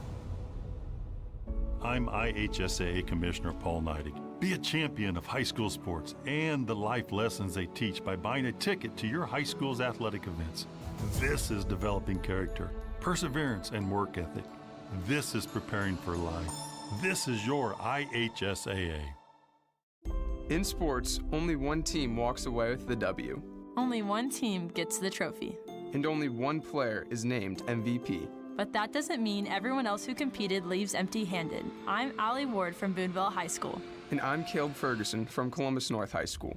In education-based athletics, no matter who comes out on top, every student athlete walks away having grown as a person. Every team walks away learning invaluable life lessons. From responsibility to collaboration to integrity. We're thankful to have coaches and mentors who always prioritize learning and growing over winning at all costs. They're helping us build a mentality of development that will benefit us for the rest of our lives.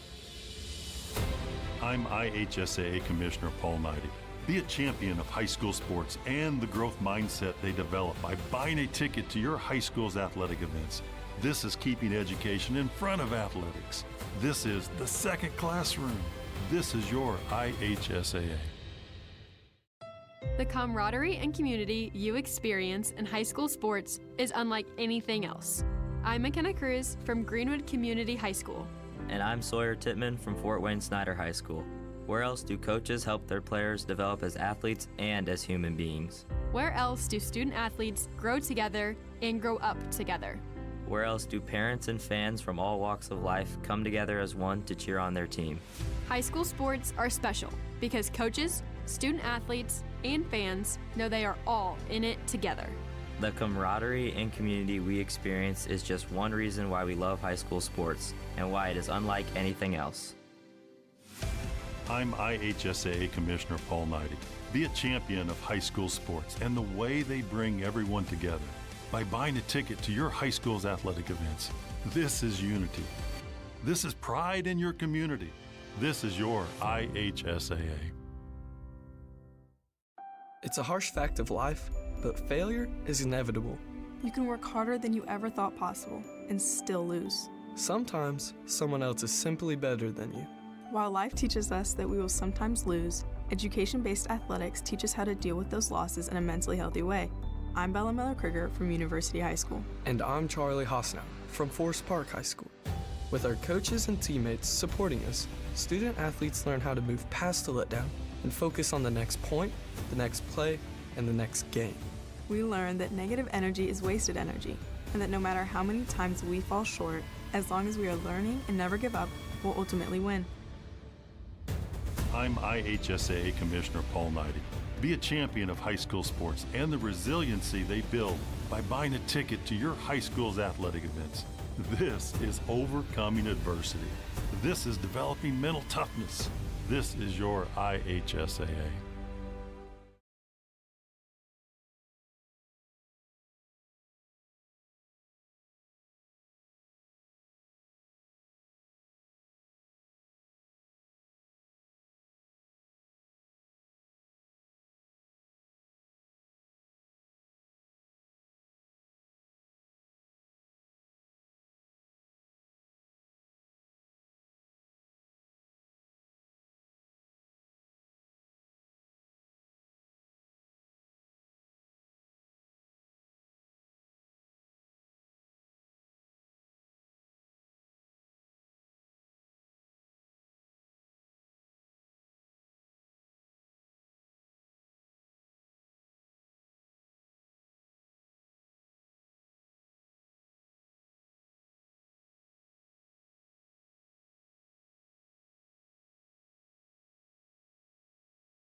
All right, folks, 7 minutes away from tip-off here. This big Mid-Eastern Conference matchup here from Monroe Central High School. Yeah, on a below freezing night here in northeast central Indiana. East Central. East Central.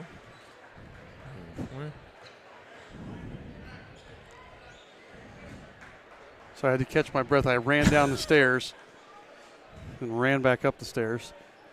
Trying to make sure all of our batteries are charged. So tonight's game is a huge game here in the Royals' final year in the Mid-Eastern Conference.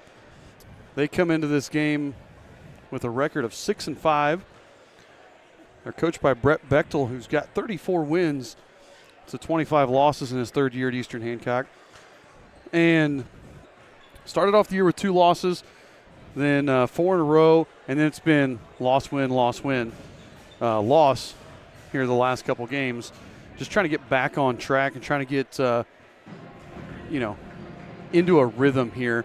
And really what is the toughest part of our schedule, our January is just brutal. You look at that, Wapahani, that half-court buzzer beater we lost to. Greenfield's always a good team. You got Monroe Central, Shenandoah this double weekend, and then you finish January with LaPel and Triton Central next weekend, 2 really good teams as well. The Golden Bears are coached by Brian Klein. Coach Brian Klein's team is 10-2 on the season, and he's got 29 wins in only his second year at Monroe Central, although he's got nearing in on that 300 win mark for his career. 22 seasons. He was at Southwestern, then at Blue River for a long time before making the trek up here to Monroe Central. Look at the conference standings. These 2 teams are both in the Mid-Eastern Conference. Monroe Central currently undefeated in conference play. So is Wapahani. Eastern Hancock, Shenandoah, and Cowan all waiting in the wings here at 1 loss, just trying to get those other teams to lose one. So that's why tonight is such a big game.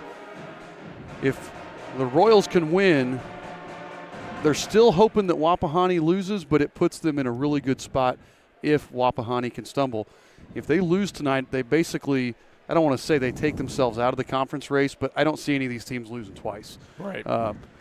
These top 5 teams are too good, to lose, for all of them to lose 2 times to get there. So for Monroe Central, again, this is a huge one because you still have Wapahani coming up here in a couple weeks, the day before Valentine's Day. And so they want to stay undefeated in conference play because they beat Shenandoah last weekend. Big 4-point win for them over the Raiders.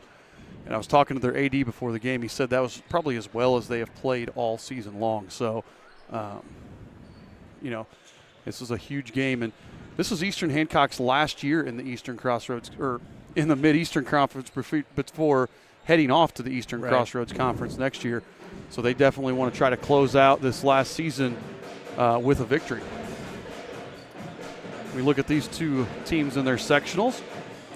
Royals will be hosting the sectional, and you got Triton Central sitting at 11-2, Cecina at 10-4, Heritage Christian at 9-4. Crystal House, I know their record's only 6-7, but they're a really good team we're going to see here in a couple weeks. Kip Indy Legacy is another team we've got on our schedule this year. This is a brutal sectional, and it's going to be basically a rock fight to get out of that thing. Monroe Central, you look there, and just looking at records, that looks almost like a 2-team race between Monroe Central and Randolph Southern. The Golden Bears won that game earlier in the year by 5. I believe that game was in overtime, if my memory serves me correctly. But that's going to be a fun matchup to watch if those 2 can meet each other again in sectional play. Our players to watch tonight, Brennan Trueblood for the Royals. We want to see that crash in the glass here tonight because for the Golden Bears, Tayshawn Beatty, he is everywhere, averaging nearly 13 rebounds a game, just kind of like our own Luke Manship, but just a presence inside and has a tendency to draw fouls really well. So we've got to have those secondary rebounders. We know Luke's going to be able to do what Luke does, but to have Eli and Brennan step up and be able to rebound and get those rebounds so nobody else can beat us on the glass. Then our keys to the game for the Royals, move the ball. We moved it really well. I thought last week against Greenfield, we played one of our best games of the year. We want to be a little bit smarter with fouls. We got in foul trouble against the Cougars, and it tweaked the way we played, and we weren't able to get that full comeback. For the Golden Bears, we got to crash the offensive glass and limit the other guys. You know Powers is going to do his thing. Powers is going to score 16, 18 points. But if the Golden Bears want to win, they've got to keep the manships to limit what they can do. They got to keep Rutherford and Stevens down. It's about limiting the other guys if you are the Monroe Central Golden Bears. And those are your Dave's Car Wash keys to the game. Those are good keys to the game. Well done. I hope they are unsuccessful at executing theirs. Yep.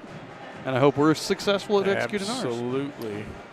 This will be the 9th game of this series. These two teams did not meet until Eastern Hancock joined the Mid-Eastern Conference. So the first time they played was back in 2018. Eastern Hancock has 6 wins in those 8 games. Well, we've had some barn burners. That group that was, we had the same thing against football with that Cole Rainbow, Landon O'Neill class right above, right below with the twins and Edric and stuff. I remember one game we were up here and there was a shot at the buzzer to win for the Golden Bears. So Joey Olam hit one from over on the right side of the court, right over about the free throw line. He hit one to win it. But it feels, we talked about Wapahani. We've only played Wapahani a handful of times. And it's been a bunch of just really intense games. And this series has felt the same way. Absolutely. So we're going to do the national anthem here in a little bit. The Royals have won 3 in a row in this series. Our student athletes recognize that judgment calls by officials and coaches are made in good faith and should be respected. Please respect all patrons and enjoy tonight's contest. Thank you. So now I think we get the national anthem. At this time, will you please rise, remove your hats, and direct your attention to the flag at the center of the gymnasium as the Monroe Central Band, under the direction of Mr. Derek Braswell, plays our national anthem.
Great job there by the Monroe Central Band.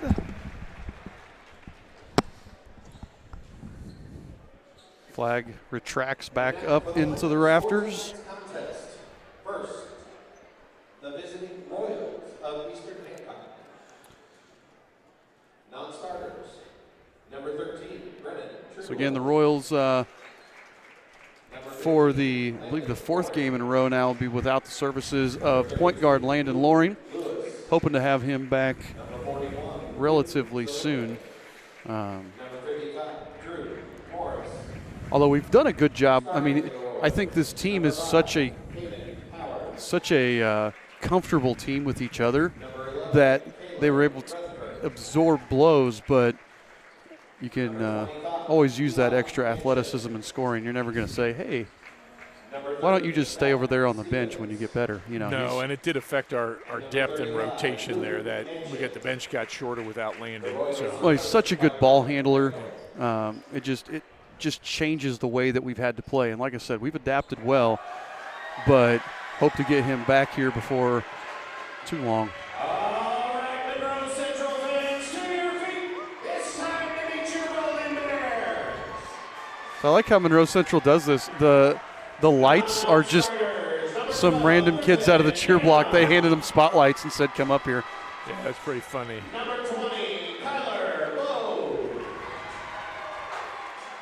Number 22, Cooper Houston. Number 23, Peyton Chambers. Number 24, Miles Gross. Number 32, Chandler Breedlove. And number 34, Isaac Middleton. All right, we get starters here. Let's meet your starters. A 6'1" sophomore, number 0. So the leading scorer for the Monroe Central Golden Bears, sophomore number 0, Luke Morgan. Sophomore number 2, Eli Friend. Another sophomore number 2, Eli Friend. A 5'9" senior number 11, Jackson Kunkel. Third leading scorer number 11, senior Jackson Conkle. A 6' senior number 30, Ladanian Isa. Number 30 is 6' senior Ladanian Isom. Senior number 50, Big County 2.0, Deshaun. And we talked about the big guy in the middle, number 50, Tashawn Beatty. Coached by Mr. Brian Klein.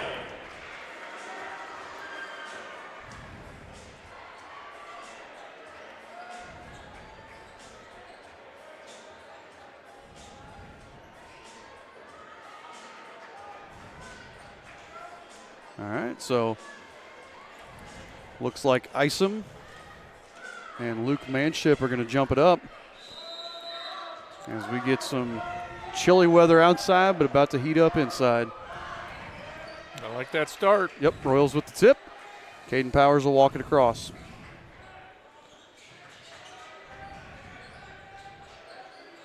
Luke hits Caden off the curl. Caden's floater's good. Caden Powers will start the scoring here. I like that play right off the bat, trying to get Caden curling off there to go to the basket. Yeah, and we've done that a lot where we try to get Caden that first shot. If he gets going, it is bad news for other teams. Go inside to Beatty, dumps it over to Isom. Just triple team Beatty. Yep. They flip it around, and Friend for 3, and Friend knocks down the 3. Only his 7th made three-pointer of the season. I think that's the guy that you're helping off of when he's only hit 6 all year. Right. Powers to answer. Powers does answer. Assisted by Eli Manship there. That's a way to start, Caden. Yep. Morgan drives, dishes over there. That's Conkle with it. Now Friend inside to Beatty. Luke Manship swats that one away. It goes out of bounds and will stay right here. Yeah, that was a really good help from Luke. And I think if he wouldn't have got that, they had an open guy on the other side of the lane. Yeah, they're trying to hit Isom on that cut.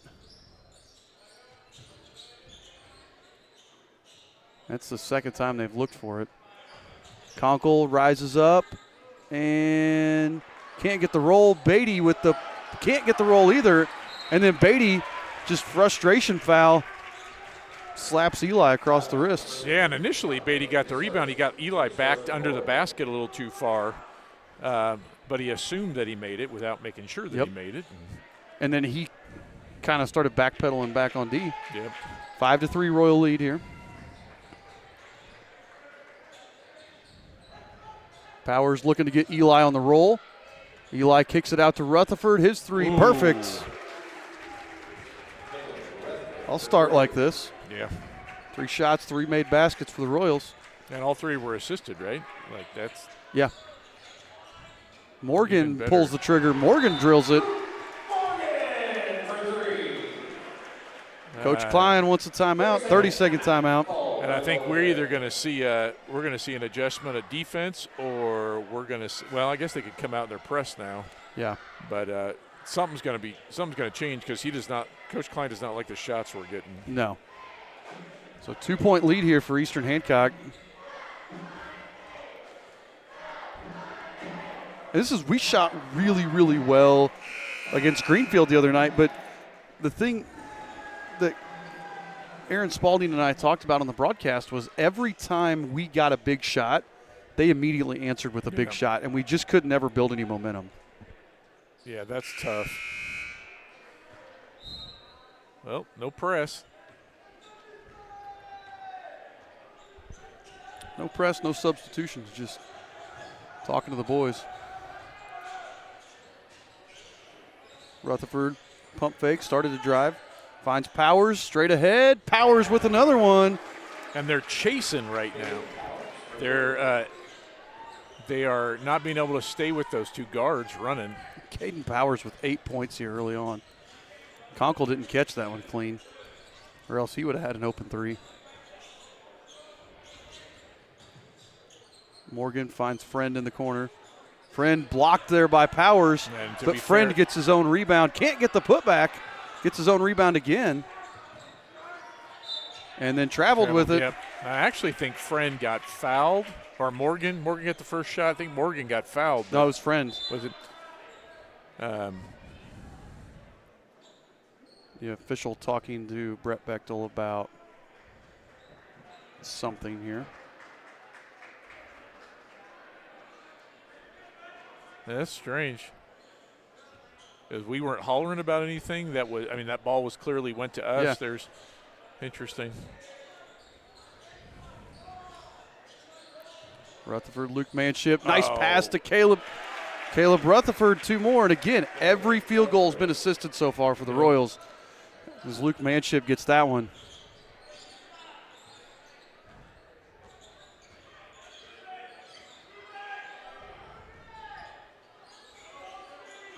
Friend over there on the wing. They go inside to Beatty, and we had to grab him there. It's going to be a manship. Probably Eli. There's a replay. Oh, Luke.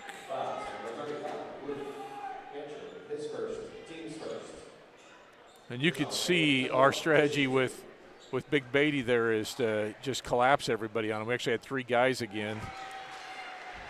Now, I don't know how good a passer he is, but we're gonna have to be really cognizant of him passing out of that double T. He only averages 1 assist per game. Yeah. Eli lost that one. He should have gotten called for a lane violation. He was well across there. Yeah. You could see it from our angle because we're sitting in the corner of the gym. That I thought they were going to call him for that. Yeah, and Isom did a good job of kind of getting Eli off balance there, chasing that down. Get it into Morgan. Morgan drives, runner, hits the runner. Morgan. He's got 5.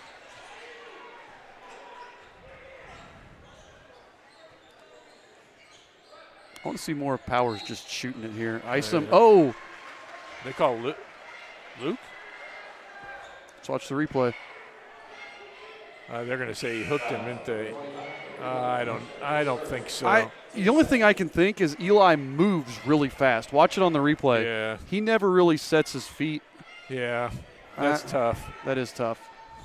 So Eli Manship picks up a foul. So each Manship now with 1. Kind of going to Beatty. Double teams there. Rutherford just takes it away from him. And that's what, Beatty's got to pass out of that. I mean, you can try to overpower everybody, but it's not the smartest thing. Is that our first miss? Yep. Take here by Conkle. Can't get the roll. Stevens for another rebound. Powers drives. Powers puts it up and in. Powers with 10.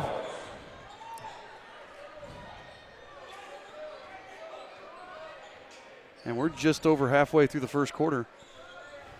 If you want to score 20 per quarter, that's the pace he's on right now. Yeah, that's crazy. I think we'll take that. Friend again, 3 from the wing, leaves that one short. Luke Manship there for the board. Yeah, it should have been a foul. Yeah, he got slapped across the arm.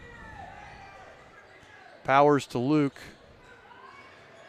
Luke drives, and that's going to be a foul on Peyton Chamness. And I wouldn't mind Luke taking that three. We've seen him make it. That's part of his repertoire. I didn't shoot a lot, but. Well, one thing we did really well on Saturday of last week was Luke just bringing the ball up and Luke taking it and being aggressive going downhill with it, because the thing is he's so big and so strong that you're probably going to either draw a foul or just let him go. Right. Yeah, you got to be brave to take a charge from Luke, although he can't convert either of those. Eli tries to save it. The cheerleader didn't want to cooperate. No. So we got to finish off the free throw line there. Conkle's going to bring it up here for the Golden Bears. And like I said, we had Chamness check in for Friend, and Griffin Ganem came in as well.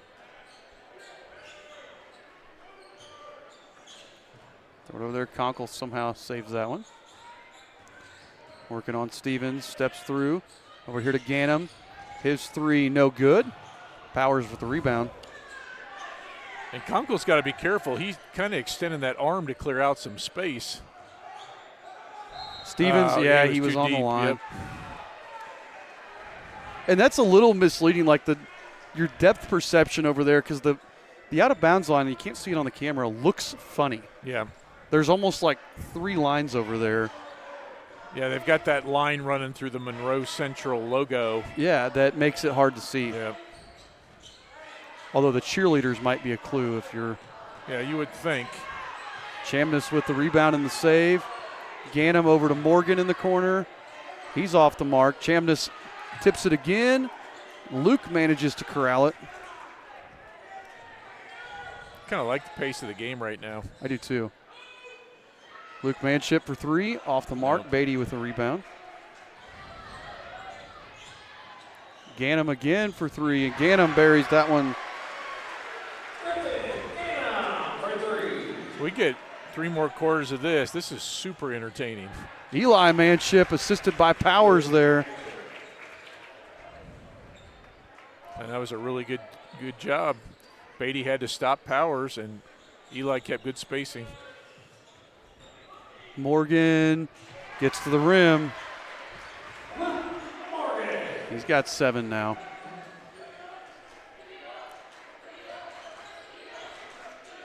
Powers working on Ganem. Knifes it through to Eli, and that one's going to be another turnover for the Royals. From our angle, we are in the opposite corner of the gym, so from our angle, I'm looking through a railing, and I couldn't really see what happened. Yeah, it looked like Eli was a little bit too far underneath. Beatty played that one better than he did the one before, and both of them going for that ball. Eli must have obviously been the last one to touch it. Looked like it went off Beatty to me. Ganem again, no. Luke Lewis with the rebound. He just checked in. Powers again for 3. Short. Ganem with the rebound, under 1 to play now. Morgan working on Powers. Step back over Powers. Leaves that one to the left. Luke with the rebound. Luke, this is what I like. Luke got the rebound, and then he's leading the charge. Powers up and under for 2 more. And it is great when Luke's doing that, because it gives the shooters a chance to go run to their spots instead of having to run the break. Conkle blocked by Lewis. That was a great and job. Lewis is asking the ref, was that a foul? Was that? Well, he heard the whistle blow. He I know. Probably was thinking. He thought he fouled him. He's like, was that a foul? I mean, they're letting the guys play a little physical. So I like the way they're letting them play, because it's not affecting the pace of game. Nope. Both of these teams want to move the ball, want to go quick, and I'll let them call it like this all night until they make a call I don't like, and then I'll disagree strongly. Morgan, no. Beatty with the putback. Oh, they're going to call foul on Eli right there at the buzzer. Beatty's going to get to he's going to get to shoot a couple of free throws. And you can see he got it out of his hand before the light went off there. And really, it's like Eli's got his work cut out for him anytime Beatty gets around the basket to try to get a rebound. He's a big kid. He actually reminds me of Drew Morris a little bit with his build, like big and athletic. Beatty sinks the first.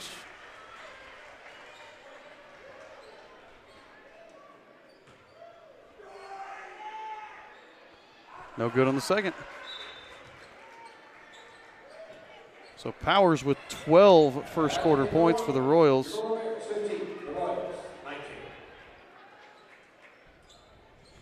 And at the end of the first quarter, Eastern Hancock leads by 4, 19-15. We'll be right back right after this.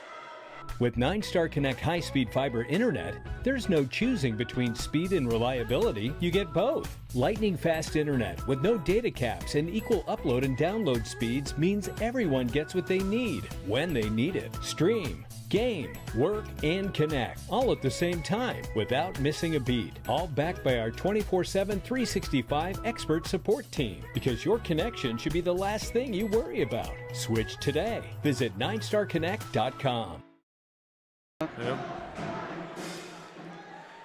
So going into the second quarter, Eastern Hancock leads Monroe Central 19-15, in large part due to the 12 first quarter points by Caden Powers. Luke Morgan led the way for the Golden Bears with 7 of his own. So the Royals have Lewis, Rutherford, Trueblood, Luke Manship, and Powers. The Golden Bears have Beatty, Morgan, Friend, Chamness, and Conkle.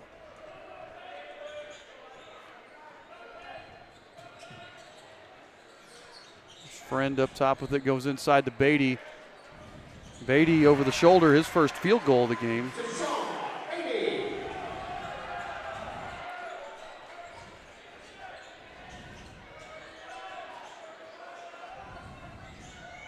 And you talked about our guys, Beatty's strength, dealing with that inside, but you compared him to Drew, and it's a very similar comparison, and they get to play against Drew every day in practice. Yep.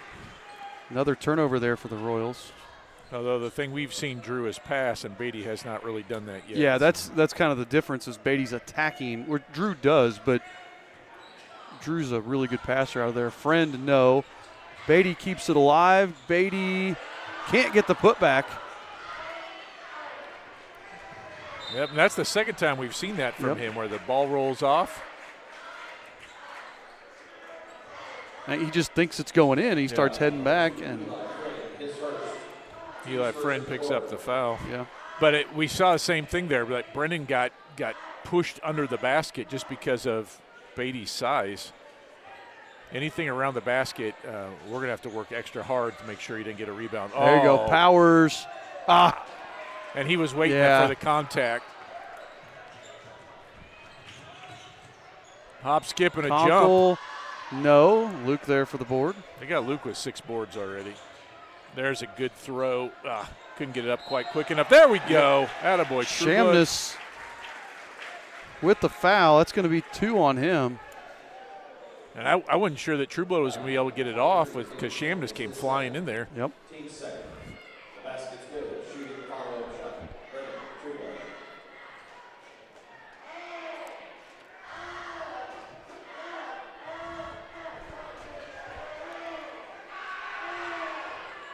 Trueblood sinks it. Good job, Brennan. He's got 3. 5-point Eastern Hancock lead. Powers goes for that one, and Powers forces the turnover, knocks it off Morgan. I just can't. I'm running out of things to say over the last month or so about Caden Powers and the way he's playing. Well, we were talking about Landon being out. Caden's raised his game to help compensate for that. And Caden was a good player anyway. But he's now taken on more of a ball handler role. Yep.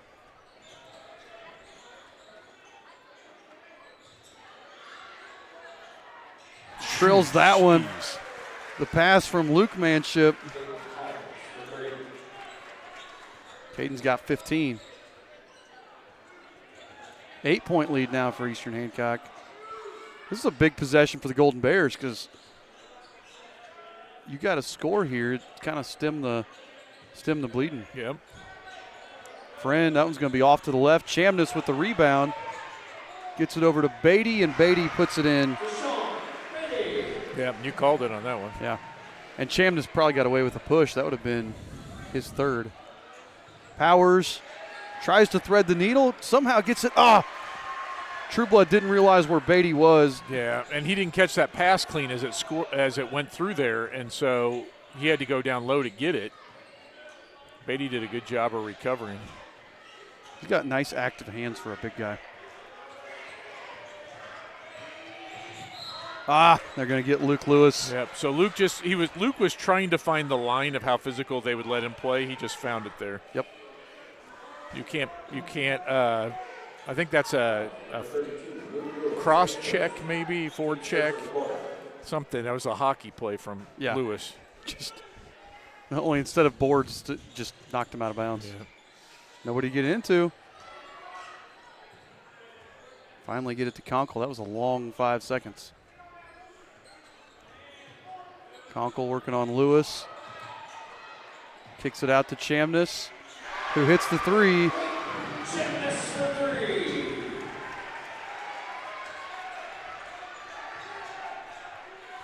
Rutherford to Powers.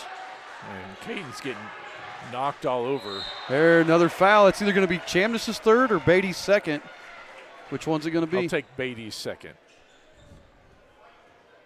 There we go. Yep. Deshaun Beatty picks up his second. And that's one where I think if he had just taken a charge, I think Luke was going to go to the basket, probably run him over. Yep. There's I think for guys, especially teenagers, there's this little bit of adrenaline that goes when you I'm going to take this challenge, and that one worked out in Luke's favor.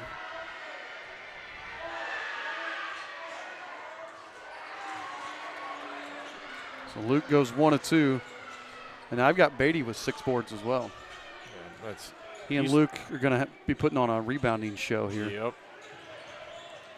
Powers steals it, just takes it away from him. Powers going the other way. Powers lays it in for 2. 17 points for Caden Powers here. And we're not even at the halfway point of the second quarter. Pour it on, young man. Let's go. Conkle steps through. That was nice. That was a pretty step under. It's his first basket of the game. Lewis gets a free release to the basket, and Lewis puts it in.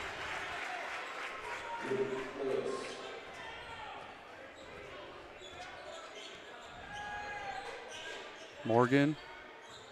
Powers guarding him up to Conkle. Chamness corner 3. Too strong. Luke there for the board. Luke to Luke. Lewis drills the 3. Luke Manship with another pass on that one. That's a 4th assist for Luke Manship. Luke not scoring a bunch tonight, but he's filling up every other stat. Beatty with the offensive board. Beatty with the basket and the foul. And I was just getting ready to say 9-point Eastern Hancock lead. And Tashawn Beatty says no. You know that the circle that they have in the NBA right there, like the charge circle, Beatty's making that his home tonight, especially on the offensive glass. We are doing nothing to be able to get him out of there. And that time, Trueblood got caught reaching in after the rebound. Beatty hits the free throw. Got 9 points. Yeah, I got him 9 points, 7 boards, 4 of them offensive, and that's the thing right now is those 4 offensive rebounds have led to 5 points, and 2 of the others were missed layups that it could easily be 9 points and second chance points just from him. Yep. We've got to eliminate that. We'll have to see if there's some sort of strategy. Doesn't look like we're triple teaming him anymore, but no, still a 6-point lead though for Eastern Hancock. So, I mean, we're keeping it going on offense, and the Golden Bears just don't have an answer for what we're doing. No, especially Powers. Yeah, Powers was 17. Caleb Rutherford with 5. Luke Lewis with 5.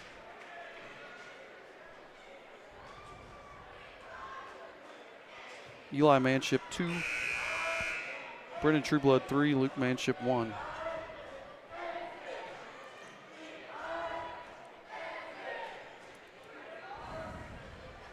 Really nice crowd here. Both sides of the gym, the lower section's pretty much full. And the home side, they got a good crowd up top. What's confusing me is, like, our fans are mostly sitting behind a bench, but I see royal blue and black scattered throughout. It's like there's random pockets of people. Yeah. And I don't know if that's somebody just happened to wear the wrong colors tonight, or we've got fans that decided to sit in enemy territory. Lewis missed that one. Beatty running the floor the other way. Beatty missed the layup. He and Manship fighting for it. Beatty takes it away. Can't get it to go there.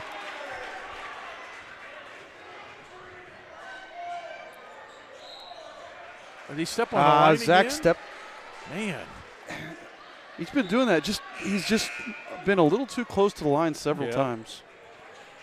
Now, we can't see that one because it was right in front of the bench, and we've got a bad angle there. Griffin Ganem came back in for them.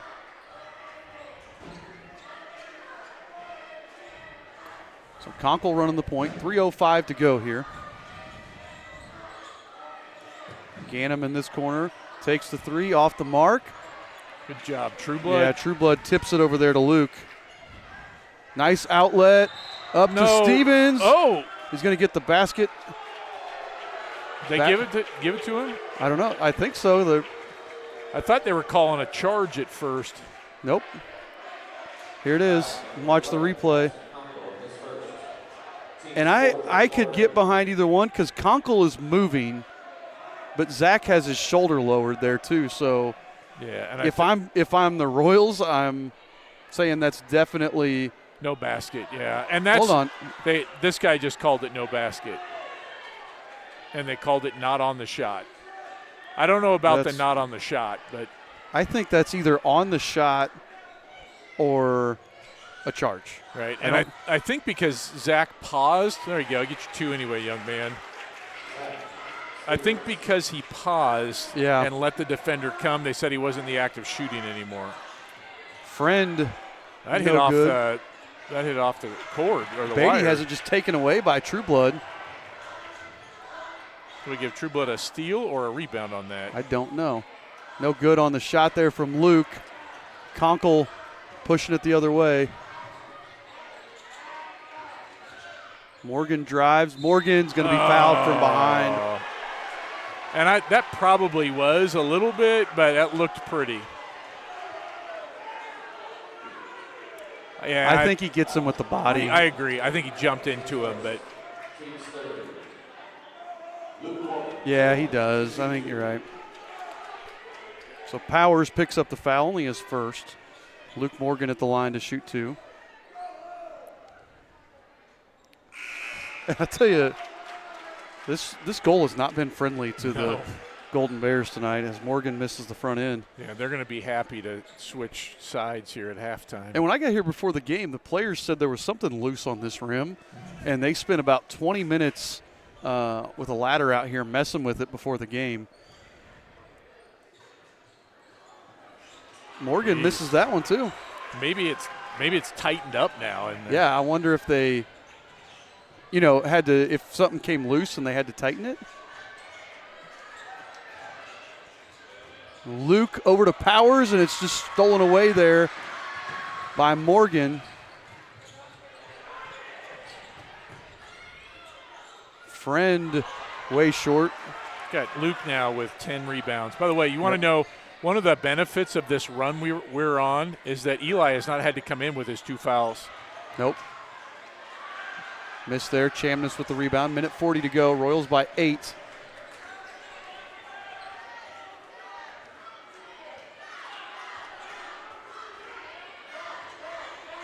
Morgan for 3. Morgan buries the 3.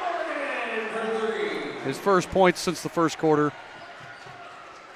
Puts him in double figures now at 10. Powers spins, Basket and the foul. And it's going to be Friend. He's got to be careful. Here's the replay. Caden Powers spins one way, spins back the other. Actually, I think that was Ganem on the reach if you watch the replay here. Yeah, initially, but Friend came swatting down, and then he punched the padding at the baseline, and the official turned over and gave him a good stern look. Powers sinks that one. He's got 20 first half points. Not far off his career high of 22. No, and Conkle almost pushed off again. He's going to get called for it at one point. Throws that one away. On a side note, if I told you that Powers' career high was 22, you'd say I was crazy. That's all his career high is. Yep.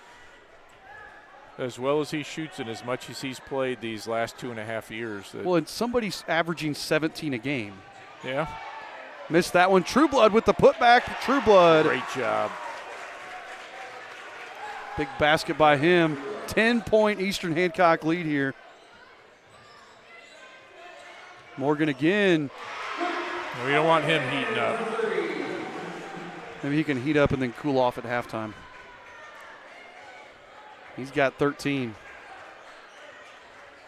Coach Bechtel wants him to hold for the last shot here.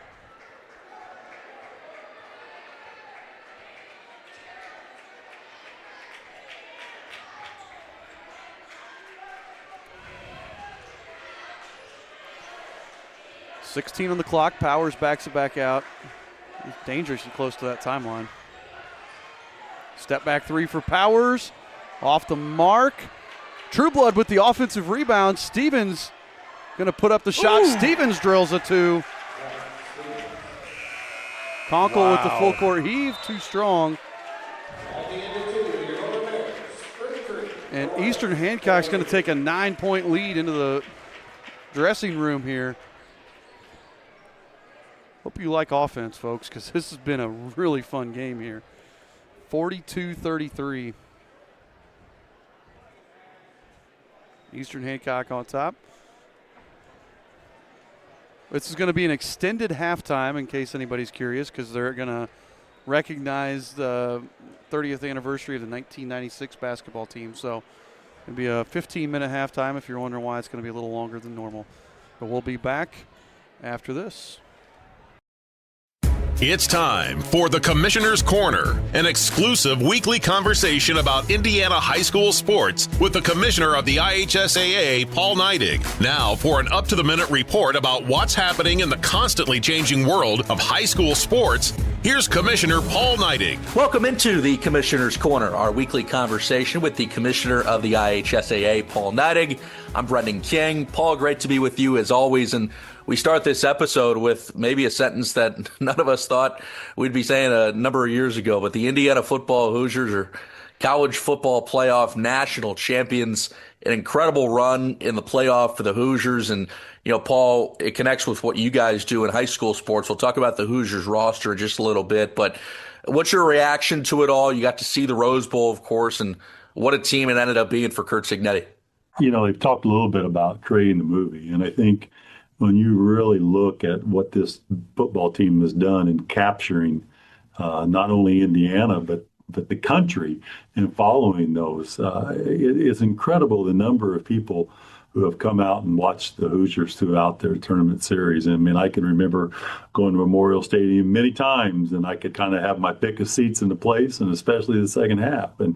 And to watch them grow beyond those days in just 2 short years, I think it allows people to realize that the things that are once thought impossible can be done. And I think that's a tribute to Coach Cignetti and the entire President Witten, Athletic Director Dolson.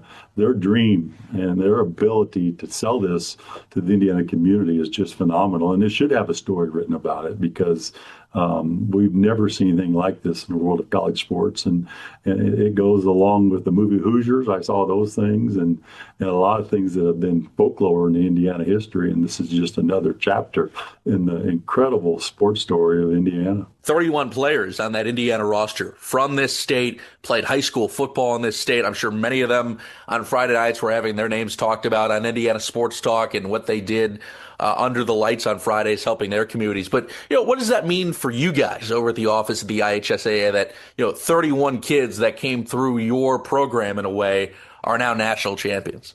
Well, I mean, it's exciting for us, and I think kids in Indiana. It's just a tribute to the coaches that we have in the state of Indiana. They're taking these in football. They're taking these student athletes.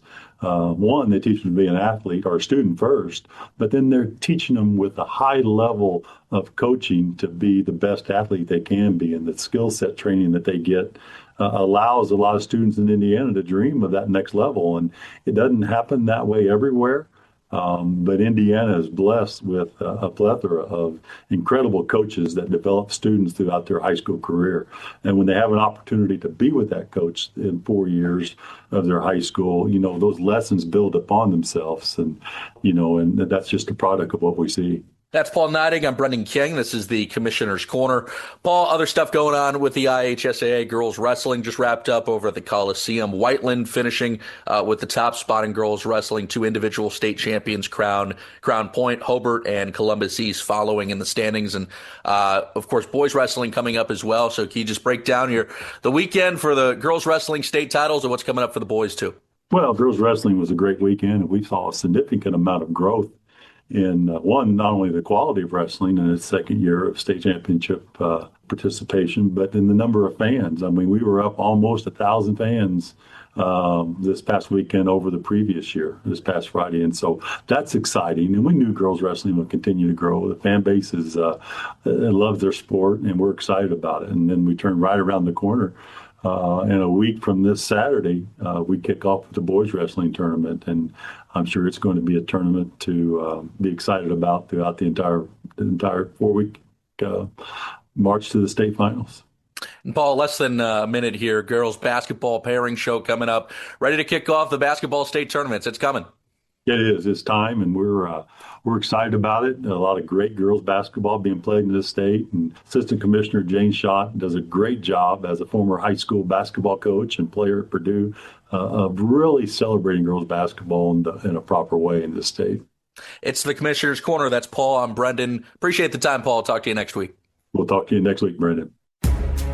Thanks for listening to the Commissioner's Corner with IHSAA Commissioner Paul Neidig, and thank you for your continued support of the high schools in your community.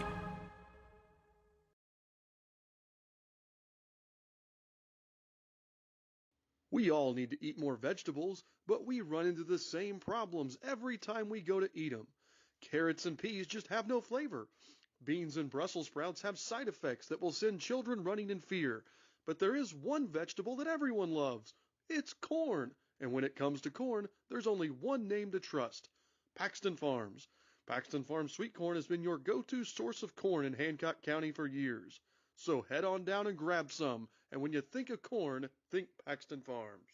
With 9-Star Connect high-speed fiber internet, there's no choosing between speed and reliability. You get both. Lightning-fast internet with no data caps and equal upload and download speeds means everyone gets what they need when they need it. Stream, game, work, and connect all at the same time without missing a beat. All backed by our 24/7, 365 expert support team, because your connection should be the last thing you worry about. Switch today. Visit 9starconnect.com. As more club and travel sports pop up every year, they often muddy the waters on what the purpose of sports should be for student athletes at this age. But high school sports are different. It's not about becoming the best athletes, it's about becoming the best people. It's not about scholarships. It's about coaches mentoring you, camaraderie with your teammates, and the connection you build with your school community. It's not about year-round training. It's about developing resilience, responsibility, and a strong work ethic for life. It's not about what am I going to get out of this, it's about playing for something bigger than yourself, for your team, your school, and your entire community. High school sports help us grow in ways that will serve us for the rest of our lives, not just in the game. I'm IHSAA Commissioner Paul Neidig. Support what makes education-based athletics different by buying a ticket to your high school's athletic events. This is developing students as people. This is fulfilling a greater purpose. This is your IHSAA. Looking to give your car that sparkling clean shine it deserves? Look no further than Dave's Express Care Car Wash. Conveniently located at 1749 West Main Street in Greenfield, Dave's Express is your family-owned and operated car wash destination. Choose from our wide range of wash packages. And while your car gets pampered, you can indulge your taste buds at Dave's Express Grill. Have a bite of the world-famous Super Tenderloin Sandwich. Dave's Express Care Car Wash, where exceptional service meets unbeatable value. Experience the difference today. My days of playing basketball for North Posey High School are still some of my favorite memories. Years later, I can still remember the feeling of wearing my Vikings jersey proudly and representing my community.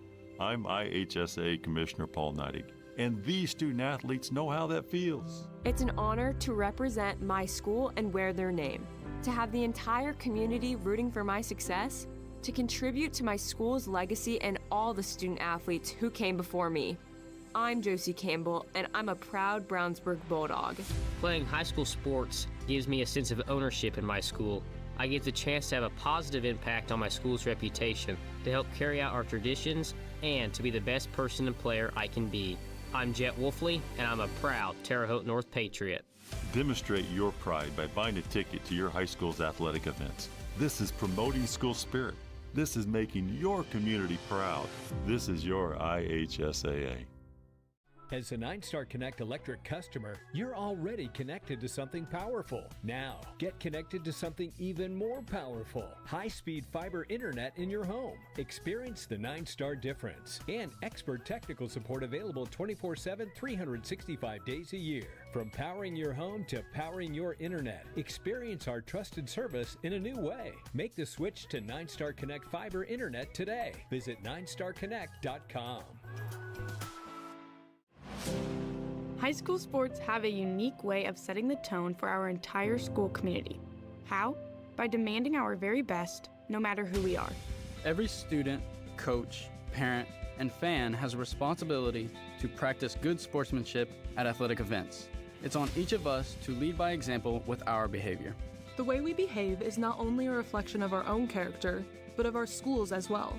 It lets everyone know this is how we do things at our school. This is what we expect. This is who we are. So, whether you're playing, coaching, or cheering, always demonstrate integrity with your words, actions, and attitudes at our athletic events. Our school's image is up to us. I'm IHSAA Commissioner Paul Neidig. Help set the tone by buying a ticket to your high school's athletic events. This is leading by example. This is leaving a positive impression. This is your IHSAA. Are you a 9-Star Connect Electric customer? Did you know the same great service you trust for your electricity can power your connection to the digital world? That's because high-speed fiber internet is available to your home. Experience internet without limits, lightning fast speeds with no data caps, all with expert support available 24/7, 365 days a year. From electricity to internet, we're your trusted local connection. The power to connect is already here. Visit 9starconnect.com today. There's nothing like playing high school football under the Friday night lights. It's where we play for the love of the game. To have fun with our friends, with the whole town supporting us. To battle our greatest rivals with teammates we've grown up with. To huddle up and have each other's backs, no matter what. Because we believe in each other and want to succeed for our teammates even more than ourselves. 11 guys fighting together for every yard, every down, every touchdown to make our school proud. There's something special about playing for our hometown that we'll never forget, that we'll miss when it's gone. When the stands are full and the lights are shining bright. The crowd can't get any louder. And you know, it just doesn't get any better than this. I'm IHSAA Commissioner Paul Neidig, celebrating the purity of high school sports by buying a ticket to your high school's next football game. This is for the love of the game. This is making your hometown proud. This is your IHSAA. Discover the taste of summer at Paxton Farm Sweet Corn. Located just north of Maxwell, 2 miles west of State Road 9 on 600 North. Our sweet corn is handpicked, bringing sunshine to every bite. But that's not all. Capture picturesque memories in our fields of vibrant sunflowers, perfect for photos. Bring the joy of Paxton Farm sweet corn to your summer gatherings. Visit us today and experience the sweetness that keeps people coming back for more. find us on Facebook, Paxton Farm Sweet Corn. Paxton Farm Sweet Corn, the sweetest taste of summer. High school sports are different, especially in Indiana, and these Hoosier student athletes couldn't agree more. We all know the saying, in 49 states, it's just basketball. But this is Indiana. Well, the same is true for all high school sports in Indiana, like volleyball. And soccer. And softball. And track, and so many more. We're passionate about high school sports in Indiana. They're an undeniable part of our state's culture. They're woven into the DNA of our communities. It's what we dedicate our time to. It's what brings us all together. It's what we celebrate. And as a high school student athlete, that's a pretty special environment to grow in. Representing your school and having your entire community behind you.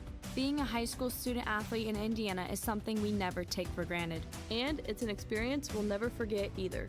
I'm IHSA Commissioner Paul Nutty. Support Hoosier student athletes like these by buying a ticket to your high school's athletic events. This is who we are. This is Indiana. This is your IHSAA.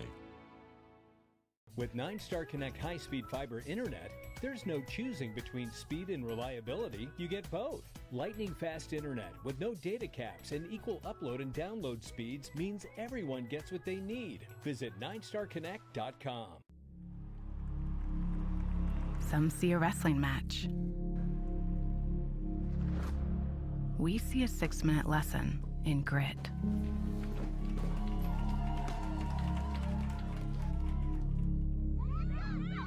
Some see a coach sending a runner home.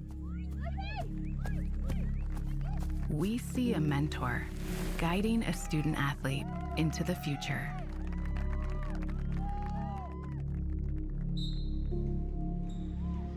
Some see a volleyball match. We see a student athlete learning how to be poised under pressure.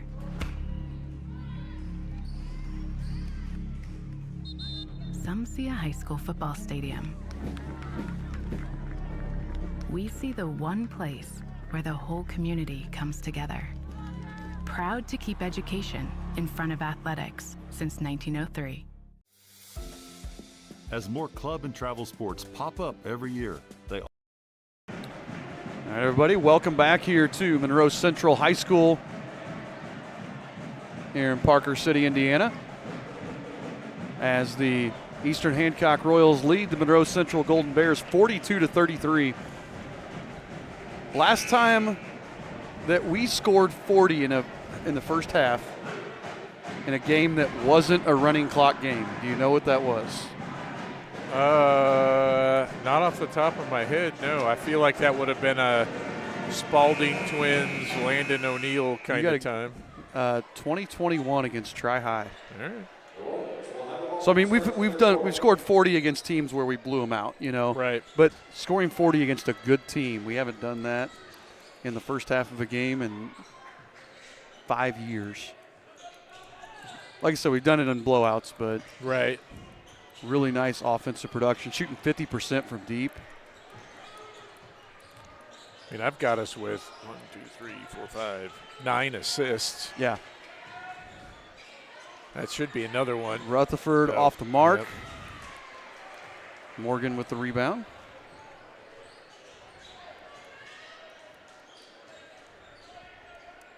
I did want to comment on something. You mentioned one of the keys to the game for Monroe Central was to stop the others. And we've got 5 from Trueblood, 4 from Stevens, 5 from Lewis.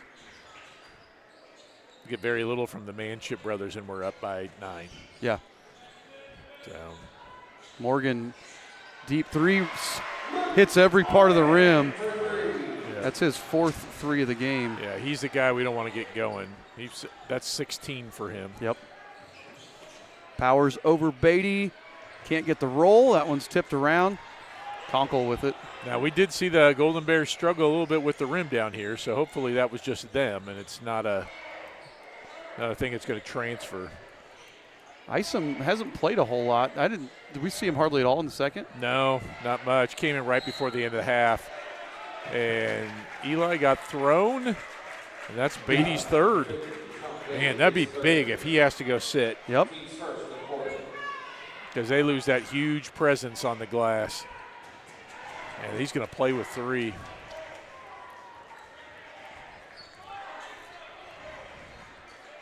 Powers over here to Eli. And if I'm Coach Bechtel, I'm going to talk to Eli about taking that three. Ooh. Yeah. You got to get Beatty out of the lane there. Yep. Because right there, he just impacted the shot and then gets the rebound. Morgan again. Goodness sakes. Take that boy outside to cool him off. Yeah. Wow. 5 threes so far. Or get it to Powers and let him do it the other way. There we go. Eli for 3 in the corner. That one hit the wire, but we're 0 for the half right now. Yep. Beatty with the rebound. They've cut it from 9 down to 3, courtesy of a couple of Morgan threes there. We get another one. That one was blocked by Powers. Luke with the rebound. That's his 10th. Oh, I wish you would have kept attacking. Never mind. Attack unless you're kicking it to Powers, and then you can always kick to Powers for 3. Absolutely. So there's Conkle driving. Finds Friend back to Conkle up top. He's done that a couple of times where he just pauses and let the defender go by. Beatty misses. Powers with the rebound. Yeah, up ahead to Stevens. Back to Powers. And Powers ties a career high at 22. We'll let Beatty shoot threes all night. That means Morgan's not shooting. Yeah, he's a 12%. 12% on the season. Friend hits his second 3. Again, I think we live with Friend shooting. Anybody but Morgan right now. Luke Manship knocks home the 3, assisted by Zach Stevens.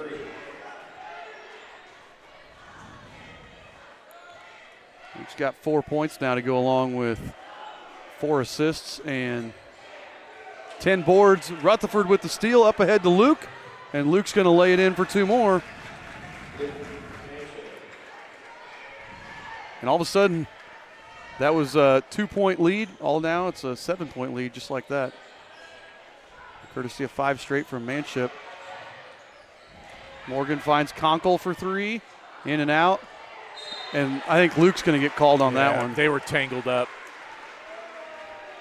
And I think if it had bounced the other way, it would have gone on Beatty. Yep. And if it bounced, because I think they were grabbing each other. Yeah, I think they had their arms kind of caught up together, and it looked like one of those, those romantic where you cross arms and drink the glass. It looked like they were both tangled up like that. I think that was mutual. Homecoming. Morgan corrals it. Yeah, Chamness checked in, by the way. He's just standing in the corner. Daring Luke to leave him alone. Friend again. Airballs that one. Luke with another rebound. And I think right now we're just going to let those guys shoot from the corner. We're going to take care of Morgan. We're going to take care of Beatty, and we're going to live with the others. Oh, wow, yeah. Powers doesn't miss like that. No. Morgan takes it in. Morgan doing his Caden Powers impression. He's got 21.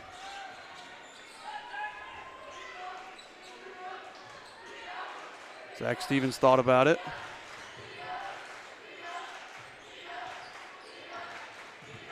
Great passing. Yep. Rutherford to Stevens, buries it. Zach Stevens, and again, it was a 2-point lead just like a minute and a half ago, all the way back up to 8. Conkle to Chamness to Morgan. I wanted him to shoot that. Probably would have made it, but Chamness thought about it, then decided not to, then thought about it again. Luke finds Stevens. Stevens drives, finds Rutherford. Caleb Rutherford can't get it, but Luke Manship with his 13th board. He'll take the 3 and bury it. Luke Manship coming alive offensively in this quarter. 11-point lead now. That's 8 for Luke. Excuse me, 8 in this quarter for Luke. Yeah, 9 for the game.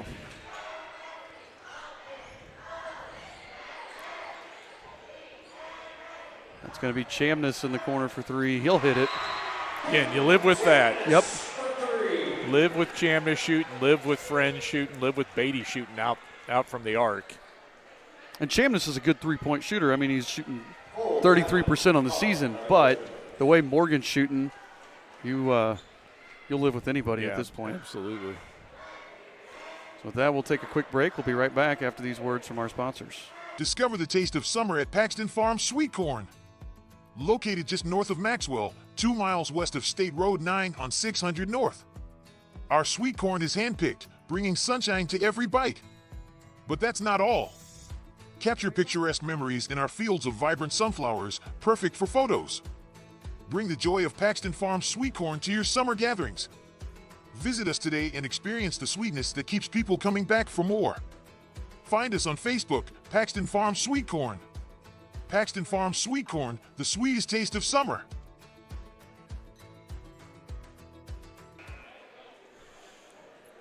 All right, we're back here in the third quarter. Eastern Hancock has opened up an 8-point lead,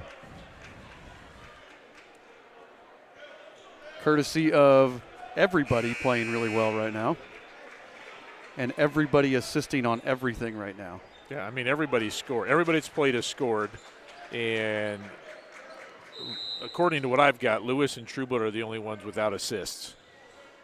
I don't feel like that's right, but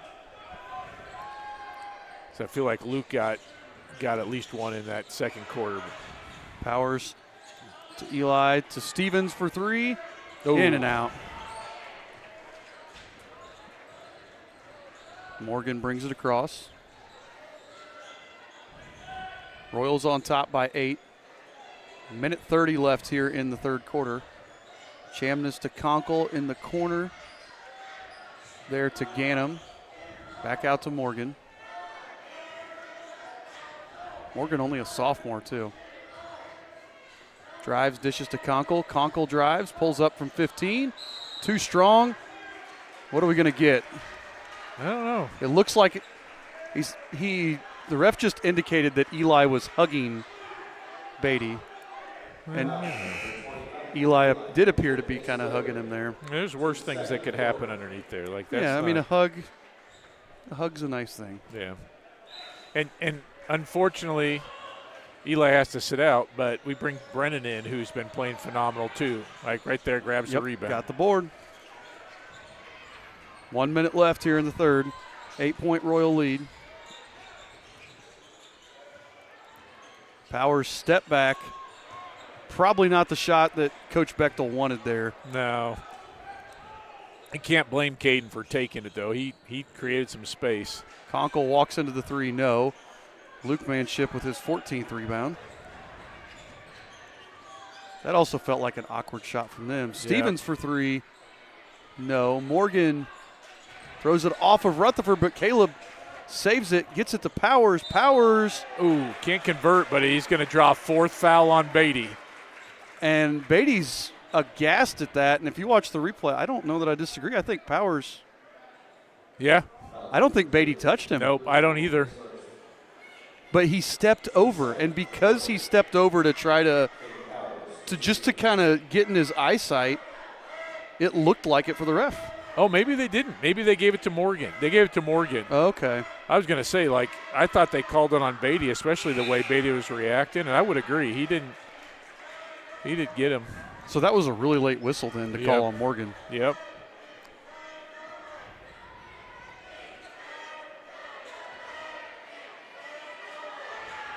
Powers hits one of two. He's got 23, new career high for him. Good. 9-point Eastern Hancock lead. This is right where we were at the half. It's a lot of dribbling from Conkle. Beatty is going to be fouled. Yeah, that's going to be Luke. Both Manships got 3 now. And I just watched Coach Betchel say the same thing you always say. When you bring your hands down, they're going to call it. To Sean Beatty. Sinks that one. It's his first point of the quarter, though. Yep. Puts him in double figures now with 10. He goes along with his 12 rebounds, so double-double for him.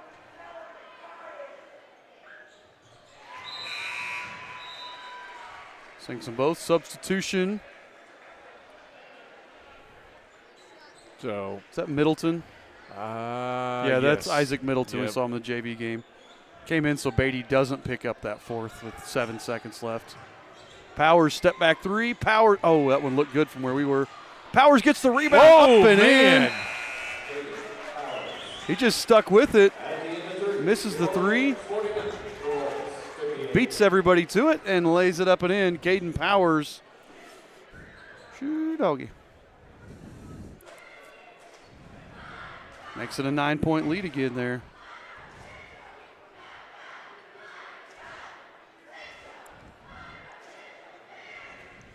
All right, Scott, into the third quarter. It's time for our Dave's Express Care trivia question. So according to John Harrell's Indiana High School Basketball, which if you're a basketball fan in Indiana, you probably have an idea of his website. Monroe Central has the 4th largest gym in the Mid-Eastern Conference with a capacity of 2,250. And I think that capacity is legitimate. I think 2250 is legit. What schools claim to have bigger gyms? I think I have 2 of them. 2 of them I think are probably legit. The other one, the claim, I'm like, I don't know. I've not counted them, but it just seems from the field to maybe not be. Maybe an old number with some old bleachers before they put in new ones. I'm not sure, but I think I've got 2 of the 3. And actually, I think if you say that, I think I maybe know who the third is.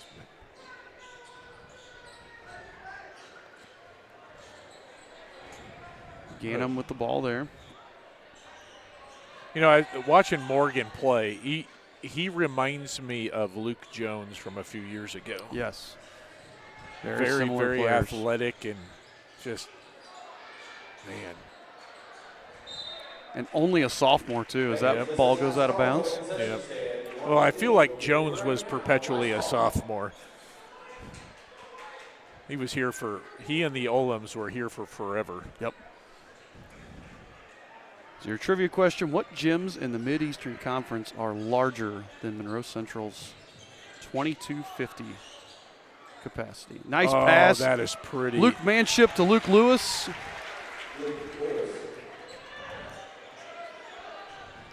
Luke Lewis with his 7th point. That's a new career high for him.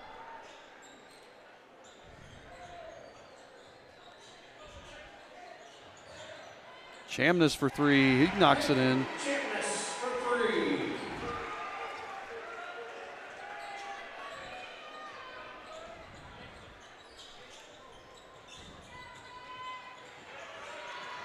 Powers gets cut off, spins out, hits Stevens for 3.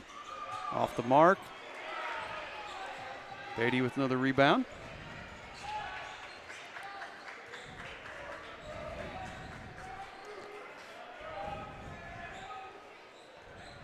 We got to guess Seymour, Connorsville, and Newcastle, but then he said he didn't see the Mid-Eastern Conference part. Yeah, there's a lot of gyms bigger as Chamness takes that one right to the rim. We lost him there on the screen.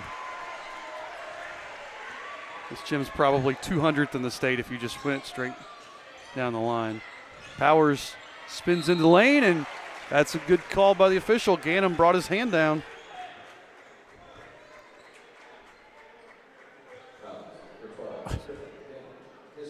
So see if anybody knows what Monroe Central has the 4th biggest gym in the Mid-Eastern Conference. Which schools have larger gyms in the Mid-Eastern Conference? Now, the hard part of this to me is, at least for our listeners, viewers, is that you got to go to those gyms or know who's in the Mid-Eastern Conference too. Yeah, that's got to stop and think a little bit. Shenandoah, Blue River, Daleville, Cowan, Westell, Wapahani, Randolph Southern, Union Modoc. This Power sinks 1 of 2.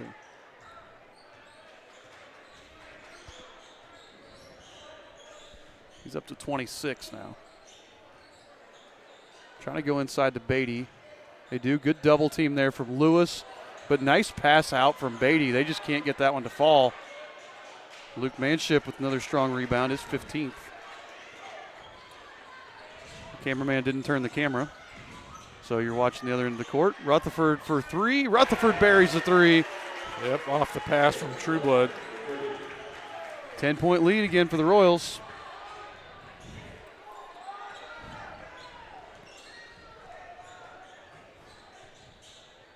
Take there from Morgan. He's got 23. It's been a fun battle to watch him and Powers. Yep. Coach Bechtel wants a timeout. 30-second timeout. I'm not getting any guesses tonight. No. Our chat interaction lately has been limited. Only a couple people. Too cold for chatting, apparently. You got somebody said Daleville maybe is one of them. I got another guess of Shenandoah, Wapahani, Blue River. Got another guess of Daleville, Randolph, Southern, and Cowan. And the interesting thing is this. So there's 3 schools that have almost the exact same gym in our conference. Yep. So I always found that kind of interesting. So what are the 3 biggest gyms according to John Harrell's Indiana High School basketball? And again, those may not be accurate because some of them include old bleachers and stuff like that.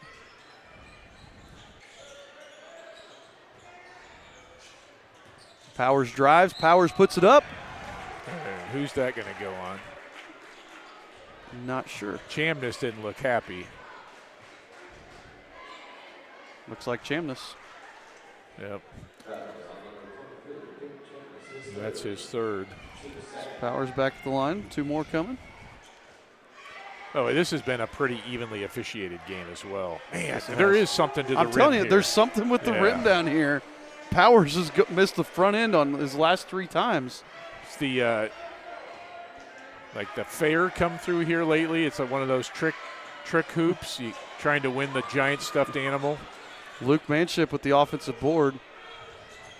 Yeah, it was Boomer dunking on it, and like the Pacers dunk team come out here. Powers says I was just too close. Yep. Was that from Manship? From Luke Manship, yep. I got some more Shenandoah, Blue River, Randolph Southern, Wapahani, Randolph Southern, Eastern Hancock. Definitely not us. No, not Eastern Hancock. We have the smallest gym in the conference, actually.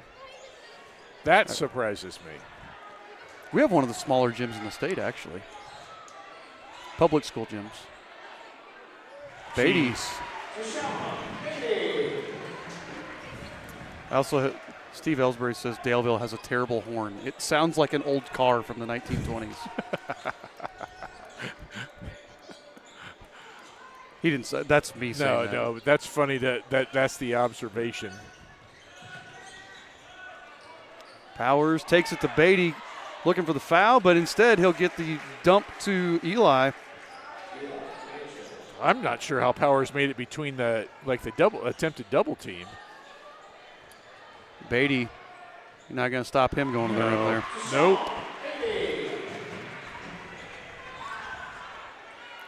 This is as entertaining a game as I've watched in a while. Yep. 69-60, 3.5 to go. Powers cut off, finds Luke in the corner or in the wing.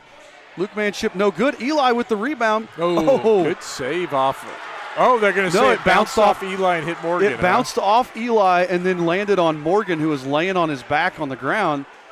I could see it perfectly from right through the railing that's in front of my face. Yeah, Morgan made a spectacular play to even get to it to throw it off Eli, and it just happened to be in the unfortunate position to get it. So I agree with Kevin Quick there. It says Modoc's got to be smaller. Nope, Modoc's capacity 1,963. Ours is 1,370. Yeah, just going to Modoc, it doesn't feel that way. And maybe that's just because they don't have a lot of kids there in the school or something, but it doesn't feel that big.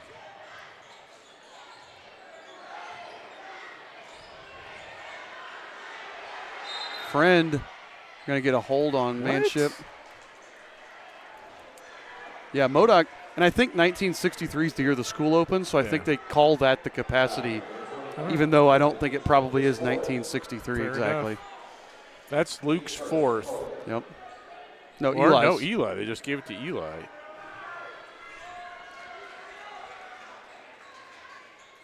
Morgan, thought Powers got a piece of that, too. but It's hard to tell. the way it went, I don't think he would have hit the rim if he got a piece of it. Oh, Conkle thought he got Luke clean. Let's see it on the replay. Well, our cameraman didn't turn the camera, so That's just like Luke didn't go down that hard in basketball or in football. Like that's the hardest hit he's taken in 2 seasons. I'm not sure who our cameraman is down there, but it'd help if he would get it over here. Now they're trying to decide if it was a shooting foul or not. I don't think it was. I think he was just driving. No, I agree. While they're cleaning up the floor here, you want to do our answer? What's your guess? So my guess, I think Shenandoah has the biggest. Okay. And then I would go with Wapahani and Daleville. And those, you talk about the gyms that are similar, those two are very similar to this gym. No, Daleville's the one that's just like Cowan and Union Modoc. Okay. So I knew this one in there. Wapahani, though, I think is pretty big. And Daleville I would put in there. Your answers, as Luke hits the first one, Shenandoah, 2,500. Wow. Blue River, 2,400. Blue Rivers is the one that's just like this one. Okay. And then Randolph Southern at 2,300. Yeah, Randolph Southern doesn't feel that big, and maybe because it's only one level of bleachers all the way up. They don't kind of have this aisle that goes through it. Chamness blocked by Luke, but gets his own board. Spins, no. Beatty with the putback. Yeah, they'd be hurting if that last foul had gone to Beatty at the end of the quarter. Because he has been it for them in this.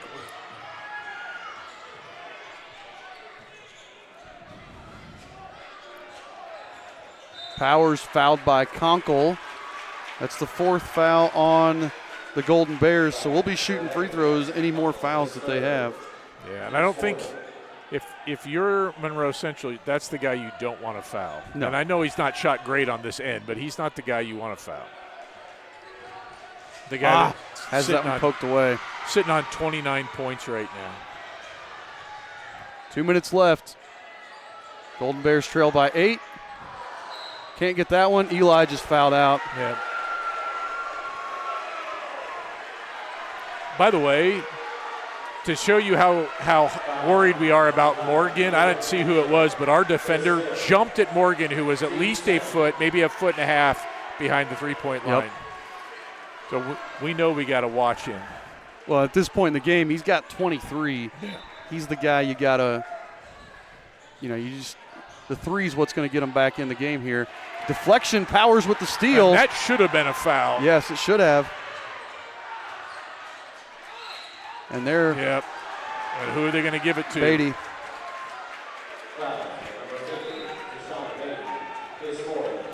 So that's going to send Powers to the line to shoot 2. Yeah, it should have been on Morgan initially.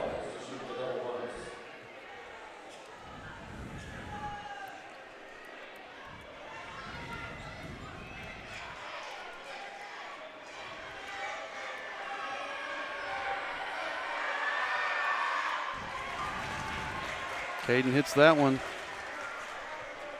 Gives him 30. Picked a heck of a night to have a career high.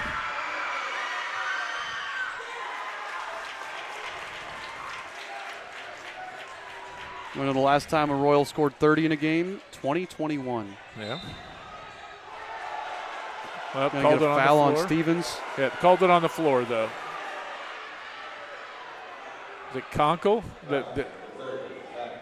Stevens fouled Conkle, yeah. Yeah, it's there because Bechtel's calling that the clear out. And Conkle's been doing that all night. Yep.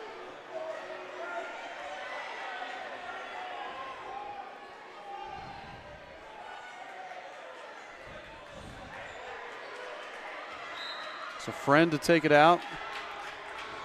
Royals lead by 10 here. Conkle over to Friend. Good defense from Gonna get a Rutherford. 3-second call here. Nope. Chamness misses. Rebound Luke. I've got him with 18 rebounds. Yeah. And Chambliss just got his 4th foul.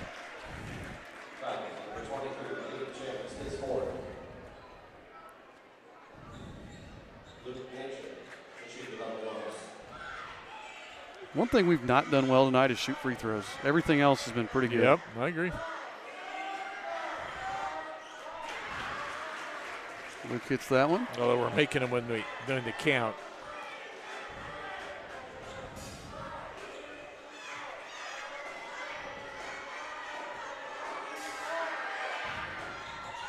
Hits that one too. Does he have 12 now? 11. No, I got him with 12. 12-point Royal lead, 70 seconds left here. Conkle step back. Woo! Bears hanging around. It's going to be on Friend. Yep. Yeah, so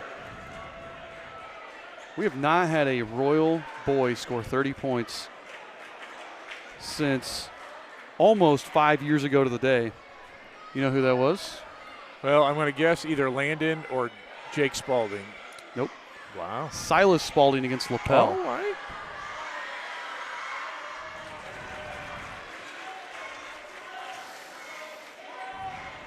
Powers hits that one.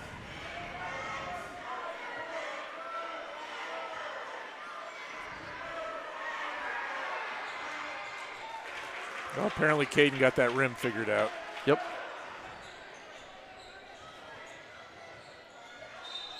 Oh, no. Yeah, he's still clearing out. They're not going to call it. Going to give it to Luke Lewis. Oh, sorry. Excuse me, Stevens. Yeah. Again, Royal's still up 11 here, 55. You're not too worried about that. You just want to keep the clock running, keep the time going. Trueblood picks up the foul on Beatty. You'd almost rather him just hit that and let the clock keep ticking away.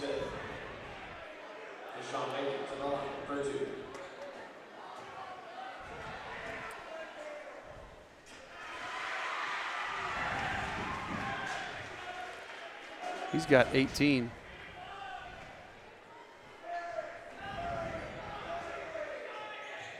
Make it 19.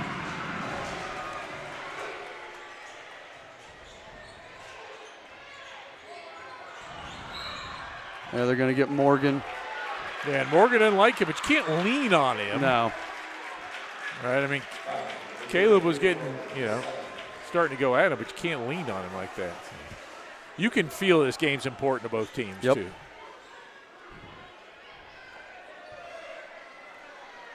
This has been a blast. I'm going to talk to Coach Bechtel and ask him if he can make all of our games like this. I'm sure he'd be happy to. By the way, just to comment on it, we got a couple of guys in our student section wearing IU National Champion shirts. That's just fun to see. Oh, yeah. Rutherford no good. Luke Manship with the offensive rebound. And Beatty doesn't want to foul him, and so Luke's just going to dribble it out. Nope, Luke's going to turn it over. Yeah, that's all right. I'll live with that. Beatty puts it up and in. He's got 21.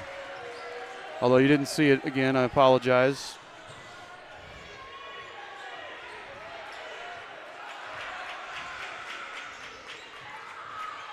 Stevens is going to be fouled by Chambliss. Chambliss is done.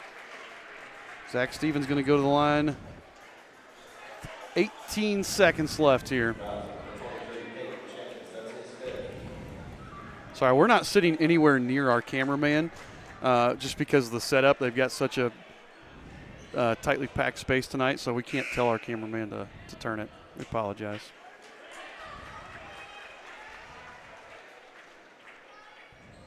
I'm still trying to wrap my head around Blue River with, was it 2,500? So Blue River's gym is very similar to this, Yeah. but if you look up in the corners here, there's stairwells. Yeah. Blue River's, I think, goes wall to wall. Now, they had one of their sites had a weight room in it at one point. I don't know if it's still there. I can't remember, but I think that's probably Yeah. the difference when you think about the width of the bleachers. Right. Stevens sinks them both. 79-69. Conkle, wild three, no. Luke Manship's going to dribble it out. And that's going to do it. Eastern Hancock's going to win the game. They're going to move to 7-5 on the season. Monroe Central will fall to 10-3 on the season. And you said it during one of the breaks. This is, I think, as good as we have looked all year. I think this is as good as we've looked in the last 2 years. Yep. I mean, and I'm waiting to see the final stats come through, but this was a really, really good Monroe Central team. This is a team that's coming off a regional title last year, and I would not be shocked to see them go back to the semi-state this year. They've got that kind of firepower. They play really hard, and they play good defense, but the way that we were able to move the ball tonight was just so beautiful. Yeah, that was entertaining. Very, very entertaining. It's the best version of us playing like that. And when our guys are hitting like they were, we're going to be hard to beat.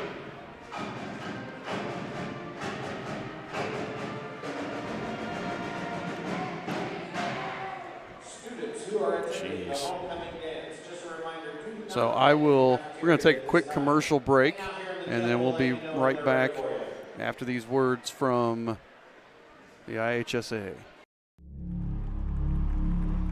Some see a wrestling match. We see a 6-minute lesson in grit.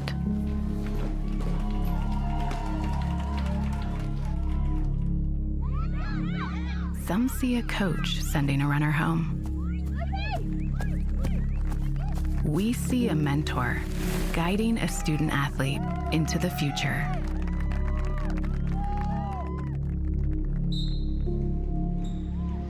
Some see a volleyball match. We see a student athlete learning how to be poised under pressure.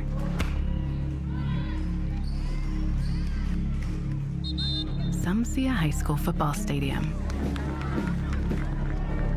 We see the one place where the whole community comes together. Proud to keep education in front of athletics since 1903. All right, Scott, you want to do stats here? I'll start with Monroe Central. We're still waiting on the official stats to come through for us for the get the email. But Monroe Central, they were led by Luke Morgan, the sophomore, had 23. He had 21 at the end of the third and only hit a layup in the fourth quarter. Kind of went cold there, but really impressive for him. Deshaun Beatty, 21 points. And I had him 14 rebounds, and I probably shorted him one or two.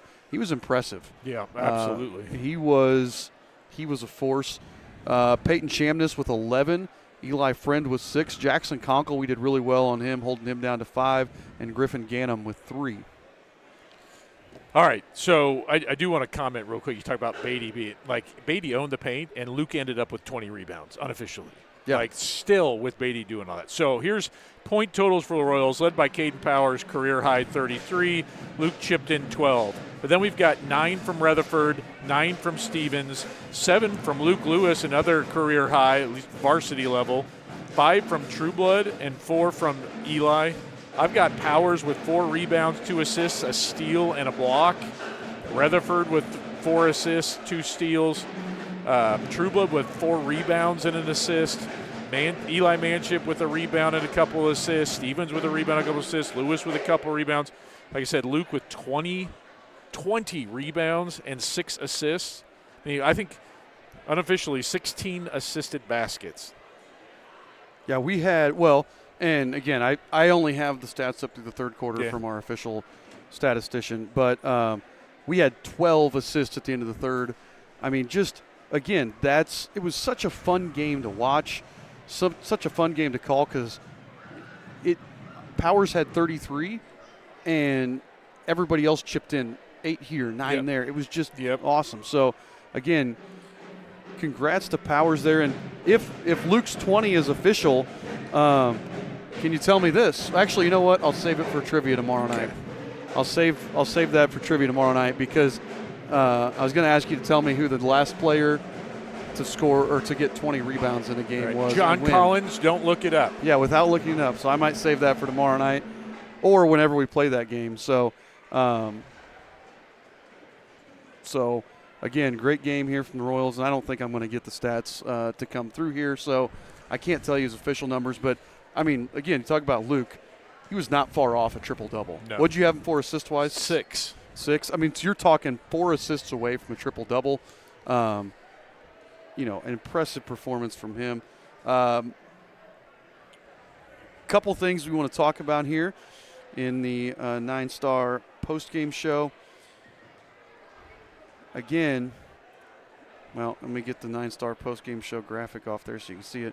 Eastern Hancock moves to 7-5 on the season, and more importantly, stays in the race to potentially win the Mid-Eastern Conference here in their last season in the conference. Monroe Central now 10-3 on the season. They'll be in action tomorrow night. They're going to host Blackford before traveling to Blue River and Newcastle next week. And they still have Wapahani left to play. So right now you're now looking at Monroe Central and Eastern Hancock tied for second place. Yep. If somebody – and Wapahani still has to play Monroe Central and Shenandoah.